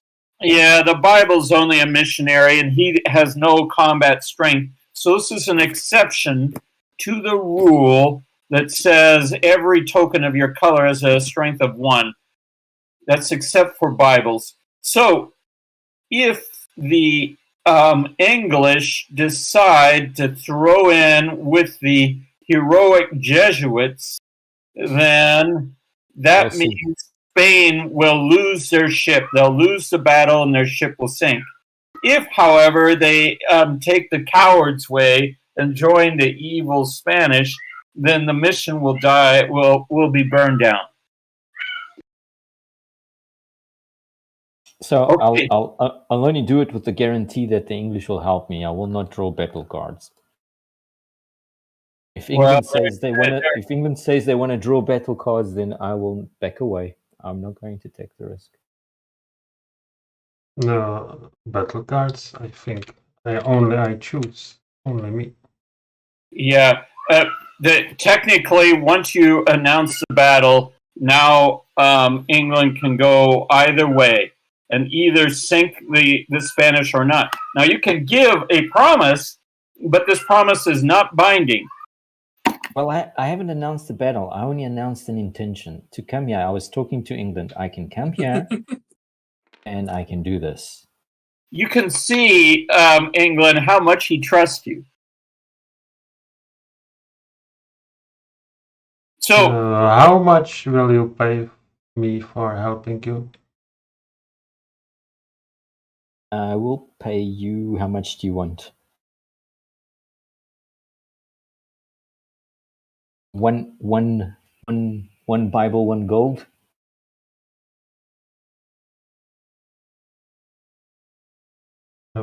Bible how? I mean, I'll pay you 1 gold because I'm paying you 1. I'll pay you. Oh, God, I'll pay you 2 gold to sink the Spanish ship. Okay, I can feel the hesitation here. I will let go of all of this. And I will then do something else. I will take this one here. Yeah.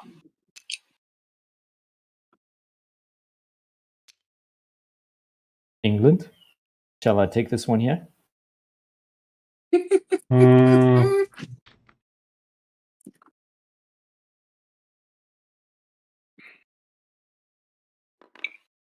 Or shall I not take this one here? He's threatening your colony, England. I don't know if he wants a bribe or no. I don't want to bribe. I just want to trim down the French because they will be very strong if we allow them to get the Bibles. Okay. That's what I'm saying. You understand? Yes. So I'm not trying. Okay, let's talk a bit about strategy. They have a reach of 2. They're very close to the mission deck. I mean, if they get another nudge into it, they get more missions, and it's very hard. Let's go. 2 gold. No, it's my colony is. Yes, think of the humanity there in Herwanora. Okay, I declare then something here, and we've agreed together that we will take away this Bible. Yes. And to show how peaceful we actually are and good people we are, we will liberate the indigenous. So England, I mean, are you turning down the 2 gold and actually turning against me here? Yes. Ah, you fool! Okay, that's all I can do, and I go back to pirating. All right. Yes, you can attack only so many times as you have ships in your. Yes. So he made his 1 attack, burn down. So that Bible goes back to my reach column, I guess. Yeah, it went there automatic. Oh, it already went there automatically. Okay, and because you returned this pirating, Roger, you get a haven. Yeah, I've took it as well. All right, I'm going to hit the next turn. That was a disappointing turn. Let me just say that. Okay, so player order. We go from. Loyal now. Since we're in Pax, it's the most loyal goes Spain will first. go first. You can see that stated here. Okay. Now, there's Cathedral Refresh, but I think there's two cathedrals on the map, and they both have citizens already. There's Labor Acquisition, and we've got a bunch of that. So I'll take care of my colony up here. Yeah. And England must decide whether they do citizen or if they take kidnapping. Oh, You still have to pay your own citizen if you take it your own citizen. Correct. no. But it will give you earnings in the future now. Yeah, I use my. No, In the near future, very near future. Yeah, not immediately, but yeah, soon. Okay. I think sooner than that. But at any rate, so you paid one for. labor acquisition. All right. Now, all the colonies have labor. Yes. All right. Now we'll go to colony die-off. There's none. And goods placement. Over here. Yeah. Here and there. Okay, so all colonies in the producing regions Yeah. get a treasure. Correct. Okay. So then there's slave attrition. And finally, there's earnings. So, as I said, this citizen already earns a gold. It's for the owner of the city. Correct, for the owner of the citizen. So I'm going to hit the next. And we're going to auction, beginning with Spain. I will just professionally draw. How many? I can only draw one. I'll draw this one. No. That's me.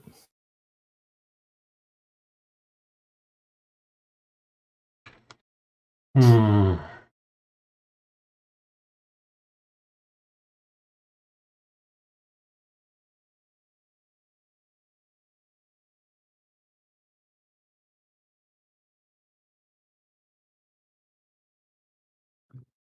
Let's auction this Archbishop. So. Oh, maybe not. Wait.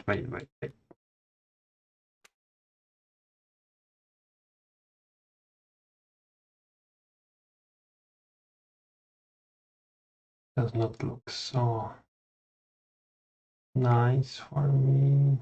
It will pay me off.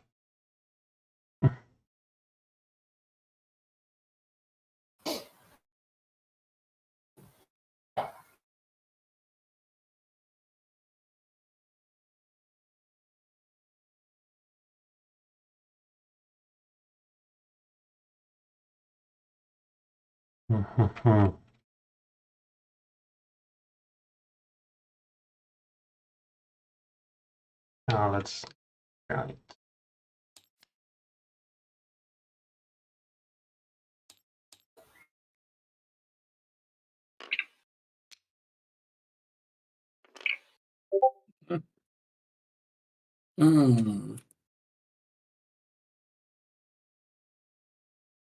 Sorry, I'm just looking up.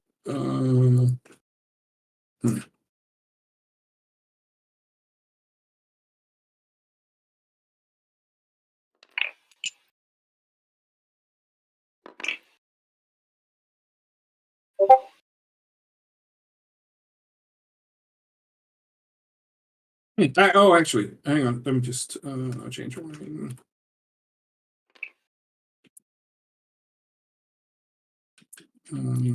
All right. Yep.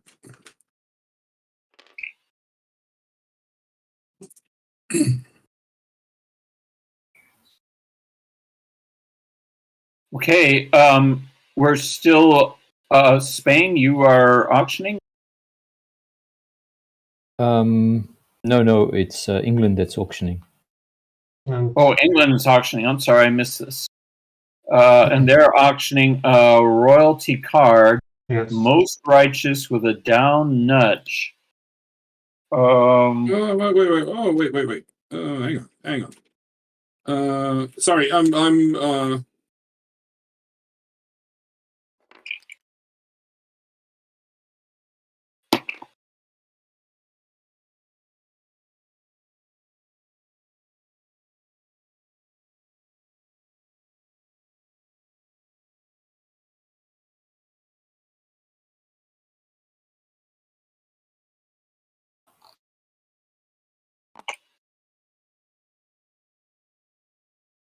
We are waiting for Phil. Yeah. Yes, I'm still trying to decide.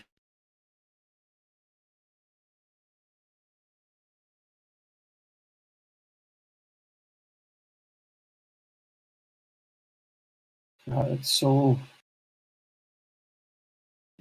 hard to decide. I bet 4. Oh, well, that So Phil hasn't bid yet. So yeah, but that doesn't matter. It doesn't matter. hardly matter. That's why I announced. Yeah, sure.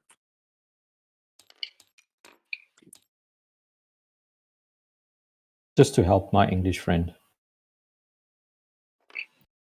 Okay. So the stretch. I'm putting the ship up. A juicy relic. Mugler, huh? So run the relic one by me again. You can spawn a relic on some of your colony. Okay, but I would need a colony in order to do that.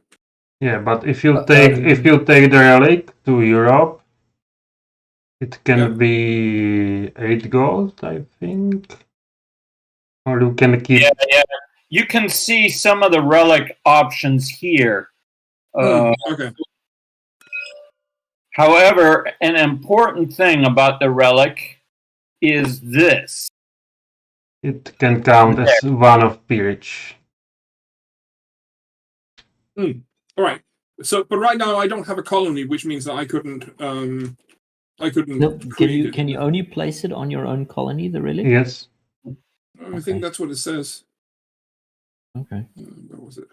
There. Add a relic to any colony. Any colony. Any colony. It does not have to be yours. And if you've got a good ship and you go early, you can grab it before anyone else does. And burn down the colony if you felt like it. I do feel like that, I have to say. Okay. It does put a target on a colony, that's for sure, and on the player trying to get it. Yeah, that's the thing. A relic is also you can also exchange it as a peerage, or not exchange it, but it as a substitute to a peerage. Yeah, but you have to get it to Europe first, right? Yes. Yeah.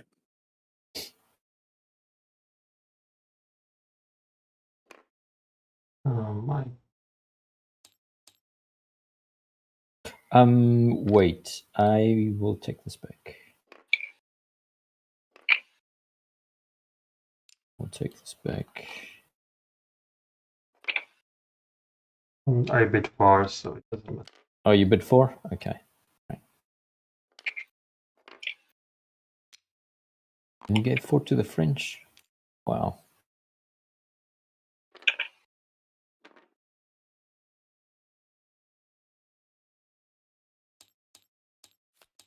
Each can buy whatever card they want. You get. But that, Yes, I know. I get 4. but that card, you take my card? I did not take your card. Because Is it maybe in the discard pile by mistake? No, it's not. Strange. It was a smuggler W. yeah, it's here. Oh yeah. Oh, there it is. Oh, sorry.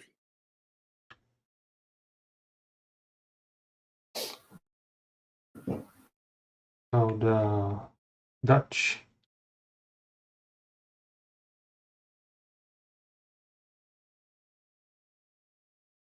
So if you take the top card, it won't have any effect on you. You won't suffer mutiny because you have no ships. I'm sorry. Who you talking to? Talking to the Dutch. So Okay. now the top card is quite safe to take for you because the nudge will not have an effect on you. You don't have ships, so you don't suffer mutiny, or you're not liable. To Yeah, but I still move back to Callow, right? No, not in mutiny. Oh, I see. Mutiny only okay. affects if you have ships. Otherwise, you just stay where you are. Okay.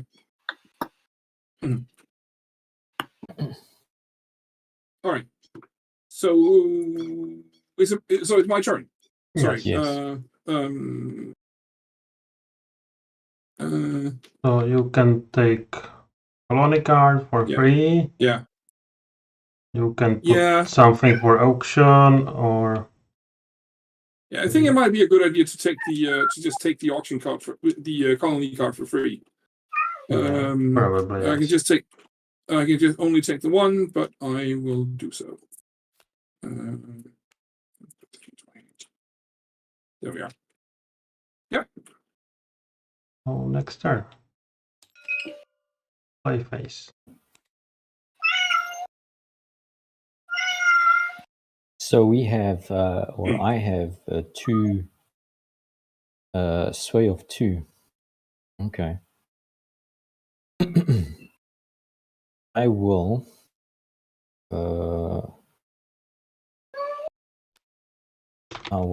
play this card.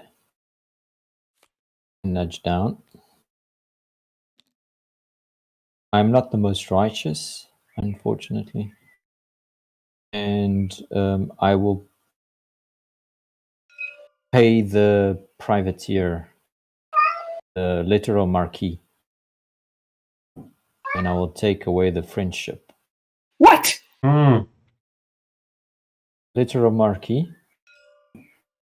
You get 1 gold, though. I lost my fleet. It's 1 ship. It's not a fleet. To me, it's a fleet.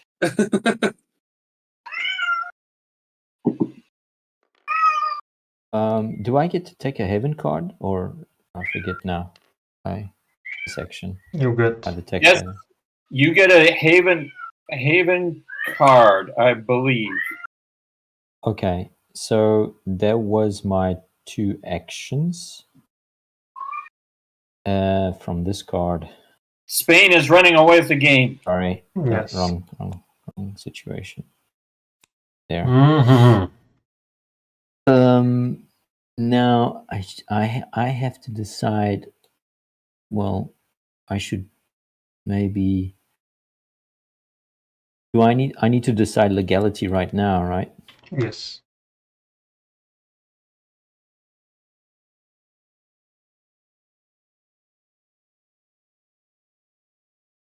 I will take plunder as legality.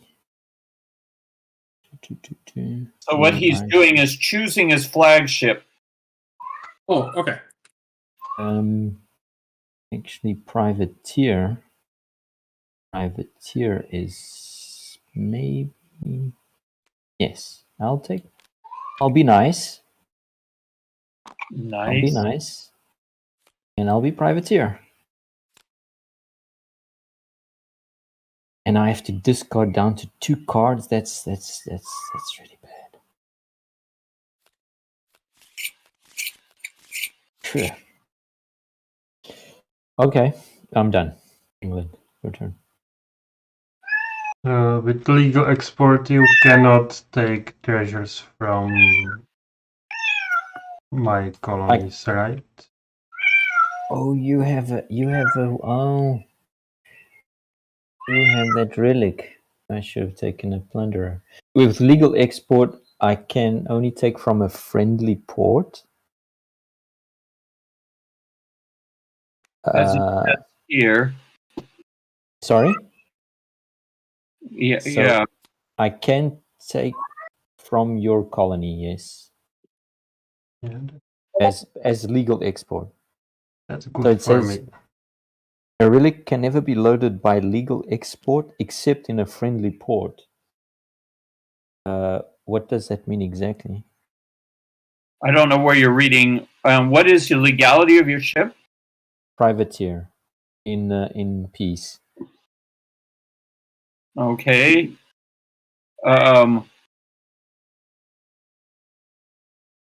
Would the Dutch colonies be my friendly port? A friendly port? They would, right? Under these circumstances. Mm. A friendly port is a port of your color. See. Okay.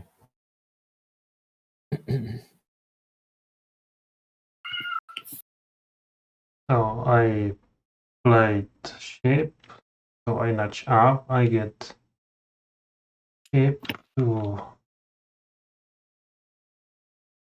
pirating, I get Haven Guard. Did wrong. Okay. And I try to make. Never seen it in a game. I forgot about that relic. I should have. Yeah.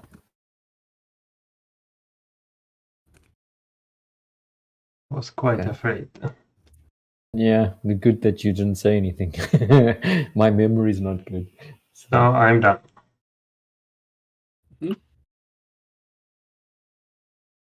France. Okay. Phil.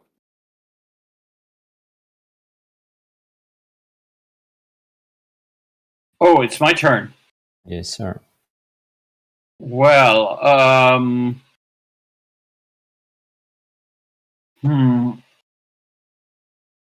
this is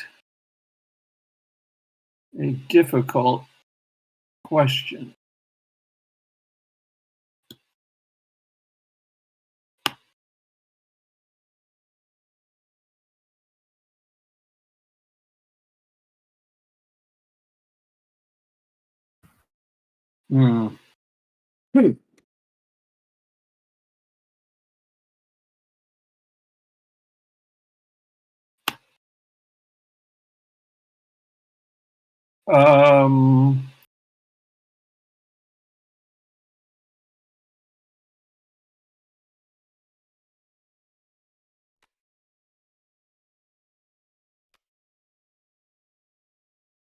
Um, I'm going to get married and move to here. I think. So, I don't. How do I discard these things? By pushing my return key or something? Why? Yeah, Why? I don't know. Yeah. Yeah. Okay, that's it for me. So, but now the Haven deck needs to be shuffled after we do that, right? Well, when you press these keys, it automatically shuffles. Yeah. Oh, I see. I see. If you're using these shortcut keys, yeah. Okay, great. Yeah. Okay, Nicely done, Mod. Yeah. All right, so then it's my turn? Yes, sir. Yeah. Okay, and obviously I'm going to play the card that I just got. The notch doesn't do anything because I don't have any ships. And as far as I can tell, the best thing to do is to place a colony, and I will place it in. Does it matter which colony I pick? No. In those circles, it doesn't matter now. Okay, so I'm going to pick St. Kitts. Right, that's it. And I'm not playing any other cards. Okay. So that's next turn. Sailing. So does Spain will sail, first. and I will go with my privateer. I will start here. I'll pick up this there. And I'll go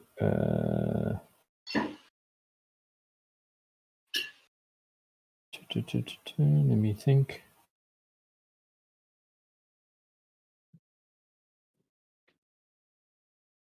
I will go, sorry. Well, I guess it doesn't matter, right? And I'm not sure if you're going to interdict me, but sorry, I will start down here. Let me see the board. This one's going to... And each ship has one space for cargo, treasure, or... No.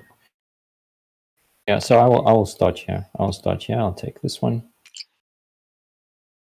And then I will go up here. And I will take this one. And if you feel free to say when you want to interdict me. And I'll go to Trees Island, Barataria Bay, New Providence. There are no interdictions along the route.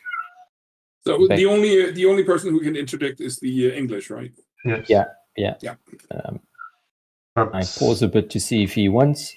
but it will be Otherwise- difficult because he has more ships, and I will not be able to sail myself if I will do. Mhm.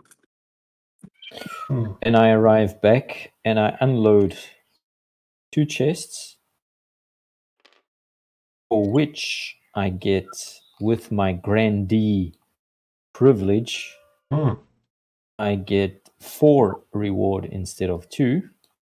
Ah, So that's nice. 8 for me. And I will push up the die mercantilism to 3. And that ends the turn of the Spanish. And you can only push it up once, even though you deliver two treasures. Yes, correct. Okay. Yeah, I think so. So my sailing, I appear here. I pick treasure and relic. And because nobody can interdict me, I sail. I think in theory you have to pay 1 for this for the smuggler. For your own? I believe even for your own you have to pay 1 to the colony own. I don't know. That's a good question. Phil? You have to pay 1, yes. Okay. But to whom does he pay? To me. Colony owner. To the pool? To the colony. Yeah. But he is the colony owner. To pay 1 gold to the colony owner is what it says. Hold on. I have to take a peek here. So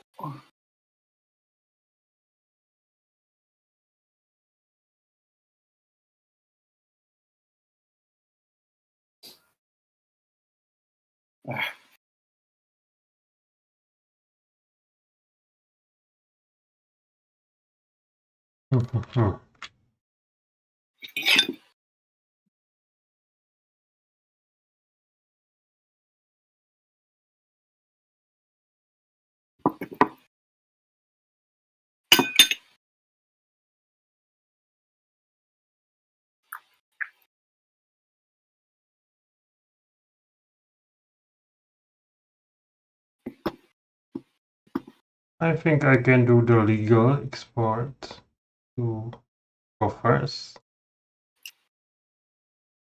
Or I can smuggle to me, but Well, I mean, you can carry on. It's just a matter of 1 gold. You give yourself, give yourself the full amount, and then in the end, it's just deduct 1 if we see that it has to be. Yeah, my So- computer's slow.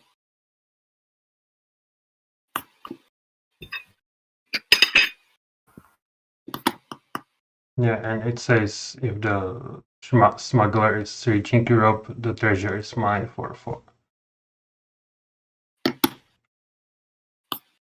The treasure is? It's mine, and Yes, that's all yours. It was anyway. Okay. I So now you keep have to. and I keep relic in the coffer. Mm-hmm. So that's What all. is what's the significance of keeping it in the coffers? It counts as 1 peerage. Oh, right. And you couldn't do that if you sold it. Then you will get, what is it, 8 gold or wait? Yeah, you would get 8 gold if you sold it. Okay. You can also deliver it here. So Right. which I will not help Spain right now. Mm-hmm. All right. Okay. That was everybody has sailed. So So next, we can move on. so player order. Salt and what is the other one? Player order Player- is same. Tobacco. There was a same. And now we have the Cathedral refresh. So I get Mhm. new guy. I'm sorry? We have Cathedral refresh. So my Cathedral will produce Oh, new right. guy. And if you have no more meeples, it produces any cup. Right. Okay. So we have the labor acquisition. So this Panama colony can choose which one will acquire. Well, it only has one option, right? I have 2 No. options. Oh, you can kidnap an English citizen from the cathedral. Yes. I see.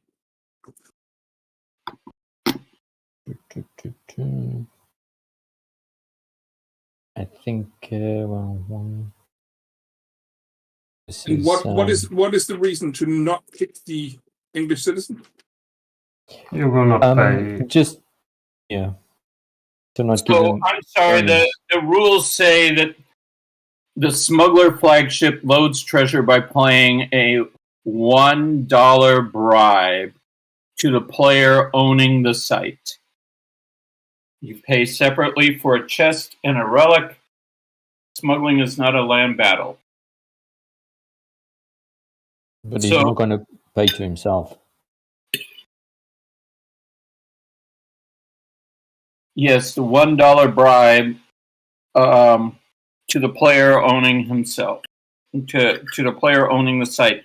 So he pays to himself, it looks like. Yeah. Like he just gets 1 from the pool. No, it's a net 0. And it's 0. Yeah. Okay. So that raises the interesting question: if he didn't have any gold, would he be able to do it? Well, he wouldn't be able to do it on other colonies, but on his colony, that's an interesting question. Yeah.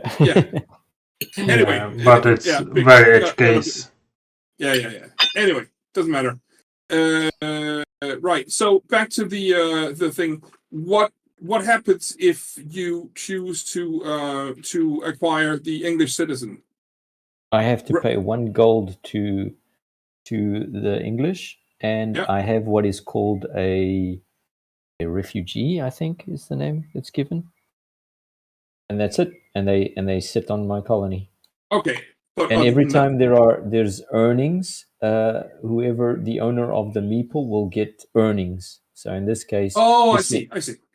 Yeah. this will Yeah, generate gold for but England. each goods is produced twice, so it's only one more time. And I also have higher battle strength in Panama. Yeah, and that's the reason why I'm going to put it here, because if I put it here, he cannot attack my colony. Okay. Yeah, that's also another reason which I forgot. And I probably prefer that, because right now, even with just one ship, he has a greater advantage, because he has a strength of 1, 2, 3, 4. He'd have a strength of 4, so it totally outnumbered me. Okay, I'll give you the 1 gold for the labor. Yeah. For the labor there. And we have the problem in Saint Martin. And we don't have a problem because he has to. I this forgot one. on this one. Right. So the Dutch player, you can take. You also have to get labor here. Mm-hmm. And you can choose between that one or this one, and of course you'll choose. I'll pick that one. Yeah. Otherwise, my mission dies. Right. Exactly. Yeah. And I think that's all the labor acquisition done. Yeah. No. There's no colony die-off. There are is goods placement now. So tobacco up here. Mm-hmm. And salt in Nova Andalusia. No. There's nothing there. Yeah. Oh, yeah. There's no colony here. And then labor attrition. And earnings. There were no earnings this round. Okay. And it's also quite important, which take me sometimes to understand, that chest on colony is not exactly in the ownership of colony. It's a bit like common thing. Yeah. Yes, a chest or relic belongs to you once you get it to Europe, not if it's in your colony or something like that. Right. So next, auction. Auction. Now, interesting. Auction. This is very bothersome. Maybe I should get a different card.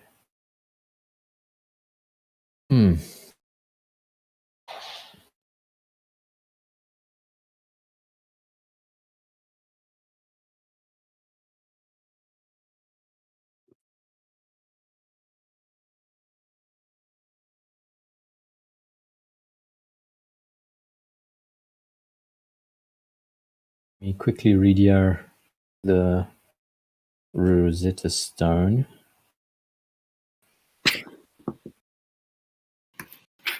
Interesting. Let's. What else do we have here?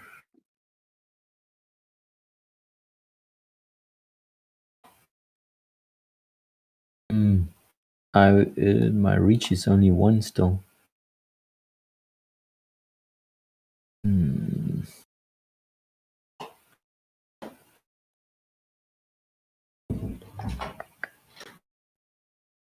Least righteous is not helpful.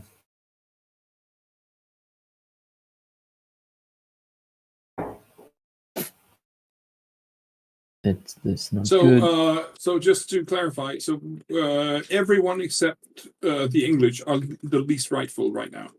No. Yes. Least righteous. No, the player order is tiebreaker. Okay. So I'm the least righteous right now. No, actually, no. I am the least righteous. Okay. Yeah. Okay. I wanted to say that so proudly.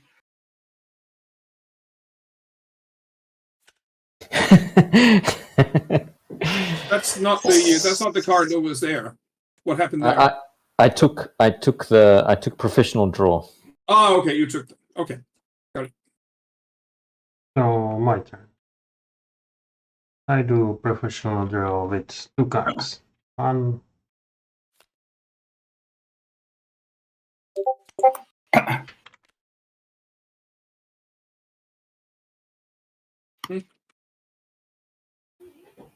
Two cards.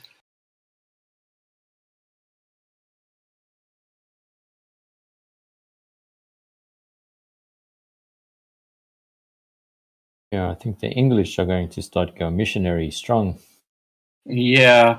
So is it my turn? Yes. Yeah, I'm also taking a 2-card professional draw. That's it for my turn.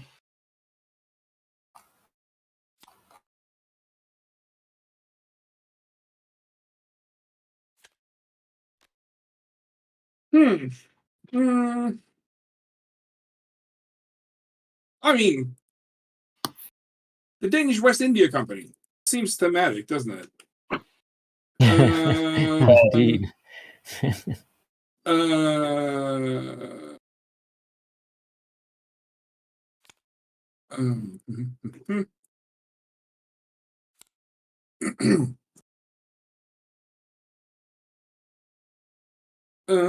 I am also tempted by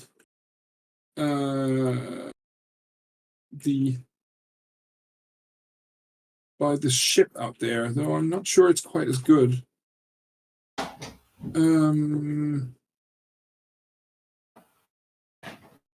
I have one off-topic pass for question for Phil. Yes.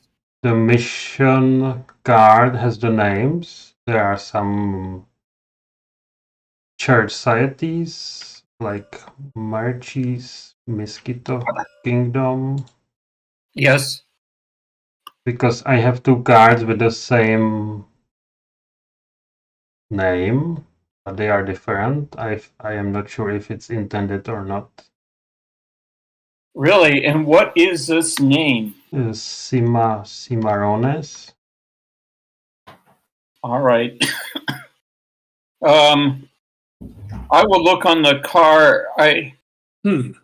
Cimarrones is a term for escaped African slaves under self-rule, and I think it's possible I may have 2 of those cards.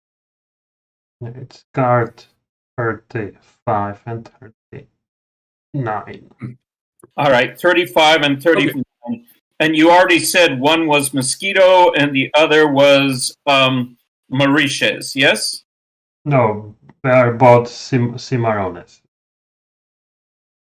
Yeah, but one was called the Mosquitoes. Is that true? That was example here on the table, but in my head. Right. Anyway, 35 and 39. I can look it up on the card list now, but I'm. Okay, I'm a little bit sort of confused about what to do, so I think I'm going to. So, if I take professional draw, I have to take the top card. Yes. Right. I can't take the one underneath it. No. Whereas if I. And also, you have quite less gold, and we have quite that's much. what I'm thinking. Yeah. The thing is that card doesn't help me that much because sure I get to place a colony, but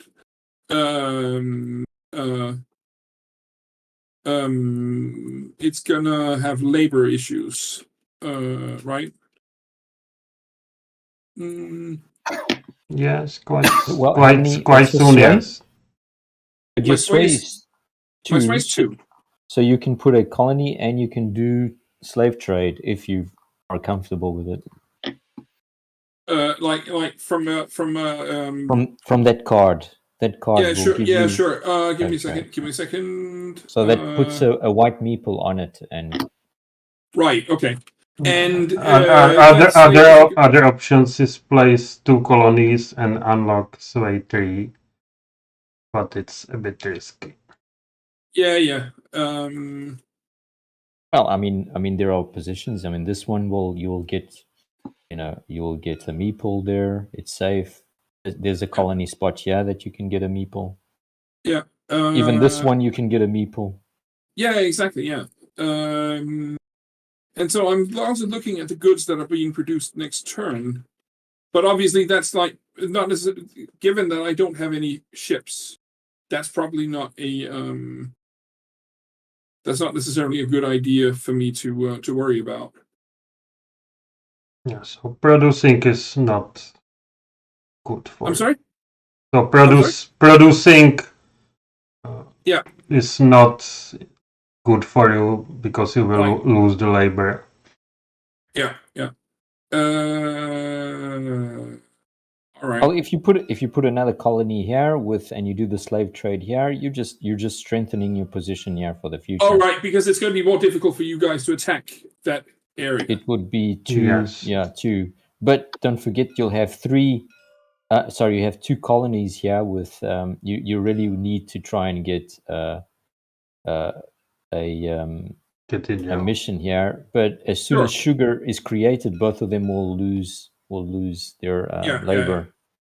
Right, and I will. Given that I only have one mission, even if I turn that into a cathedral, I will only get to repopulate one of the colonies. Exactly. Yeah. There is a way to bring in more people, which is called the voodoo action, which is this icon here. Yeah. To try or slave trade again, but it is also possible with ships to carry slaves, but it is not happening so often. You could ask me me or the English to do that for you. Okay. Tell you what. Okay, I am going to do something else. I'm going to put the ship card up for auction. So, Peter, there are 3 cards called Cimarrones, but they have different individuals. Okay.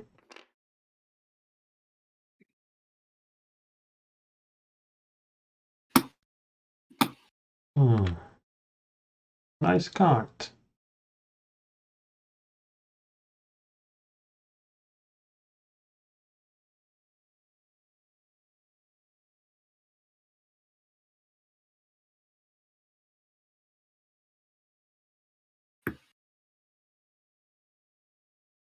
All right, I'm sorry, there's an auction up? Yes.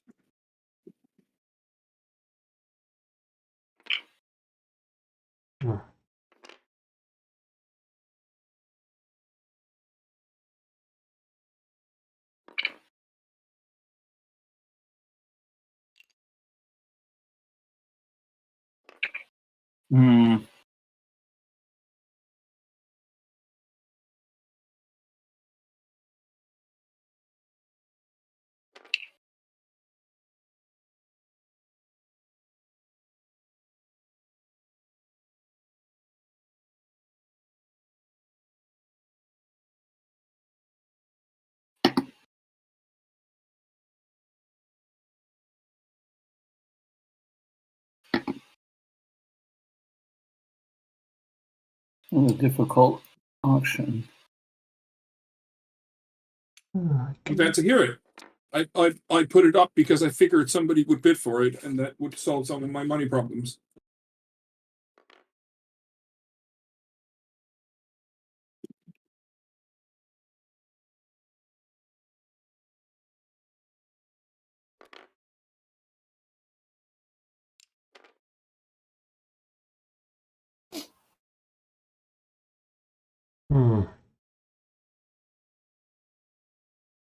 Somehow these auctions seem to be tougher than in High Frontier.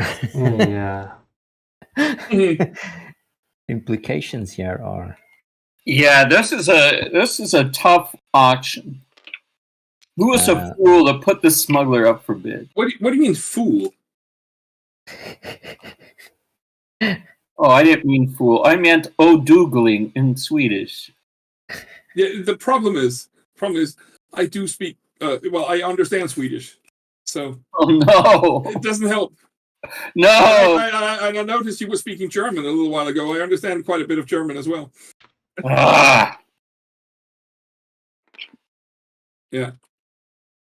Hmm. So 6 and 6. So I get to pick. Okay, and let's see. England's already got a ship. Yes. France, And France, the thing is, France will kick you out of the position. well, I mean, he's going to move me one step back, and he's going to do that anyway. Okay. And oh, I don't know. Well, I'm out of the race, so Yeah. So am I. And no, I think we help. I mean, England this turn. you could ask them if one of them wants to offer you one more. Yeah. Somehow I just don't. No, I'm going to give it to England. Oh, Dougling. Oh, really? Okay. Okay.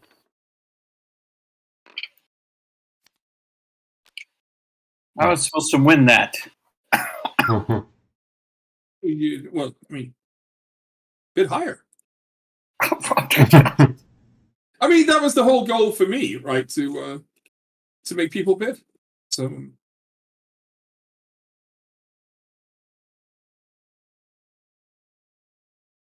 All right, that was my turn, and so we move on to play. Right. We'll go to play, beginning with the Spanish player who's responsible for the Panama massacre.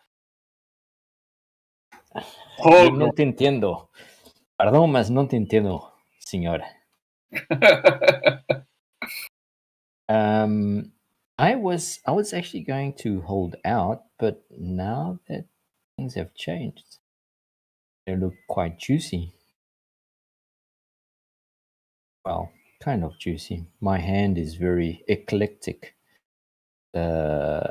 So I shall. Whoa! Wait a minute. I can do. Oh boy! So I can. I should have done something else. Oh no. Oh, well, that happens. So I do that.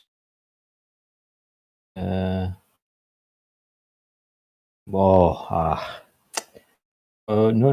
That is possible. No, that's not possible. I thought I could, but I cannot. Okay. It's too soon.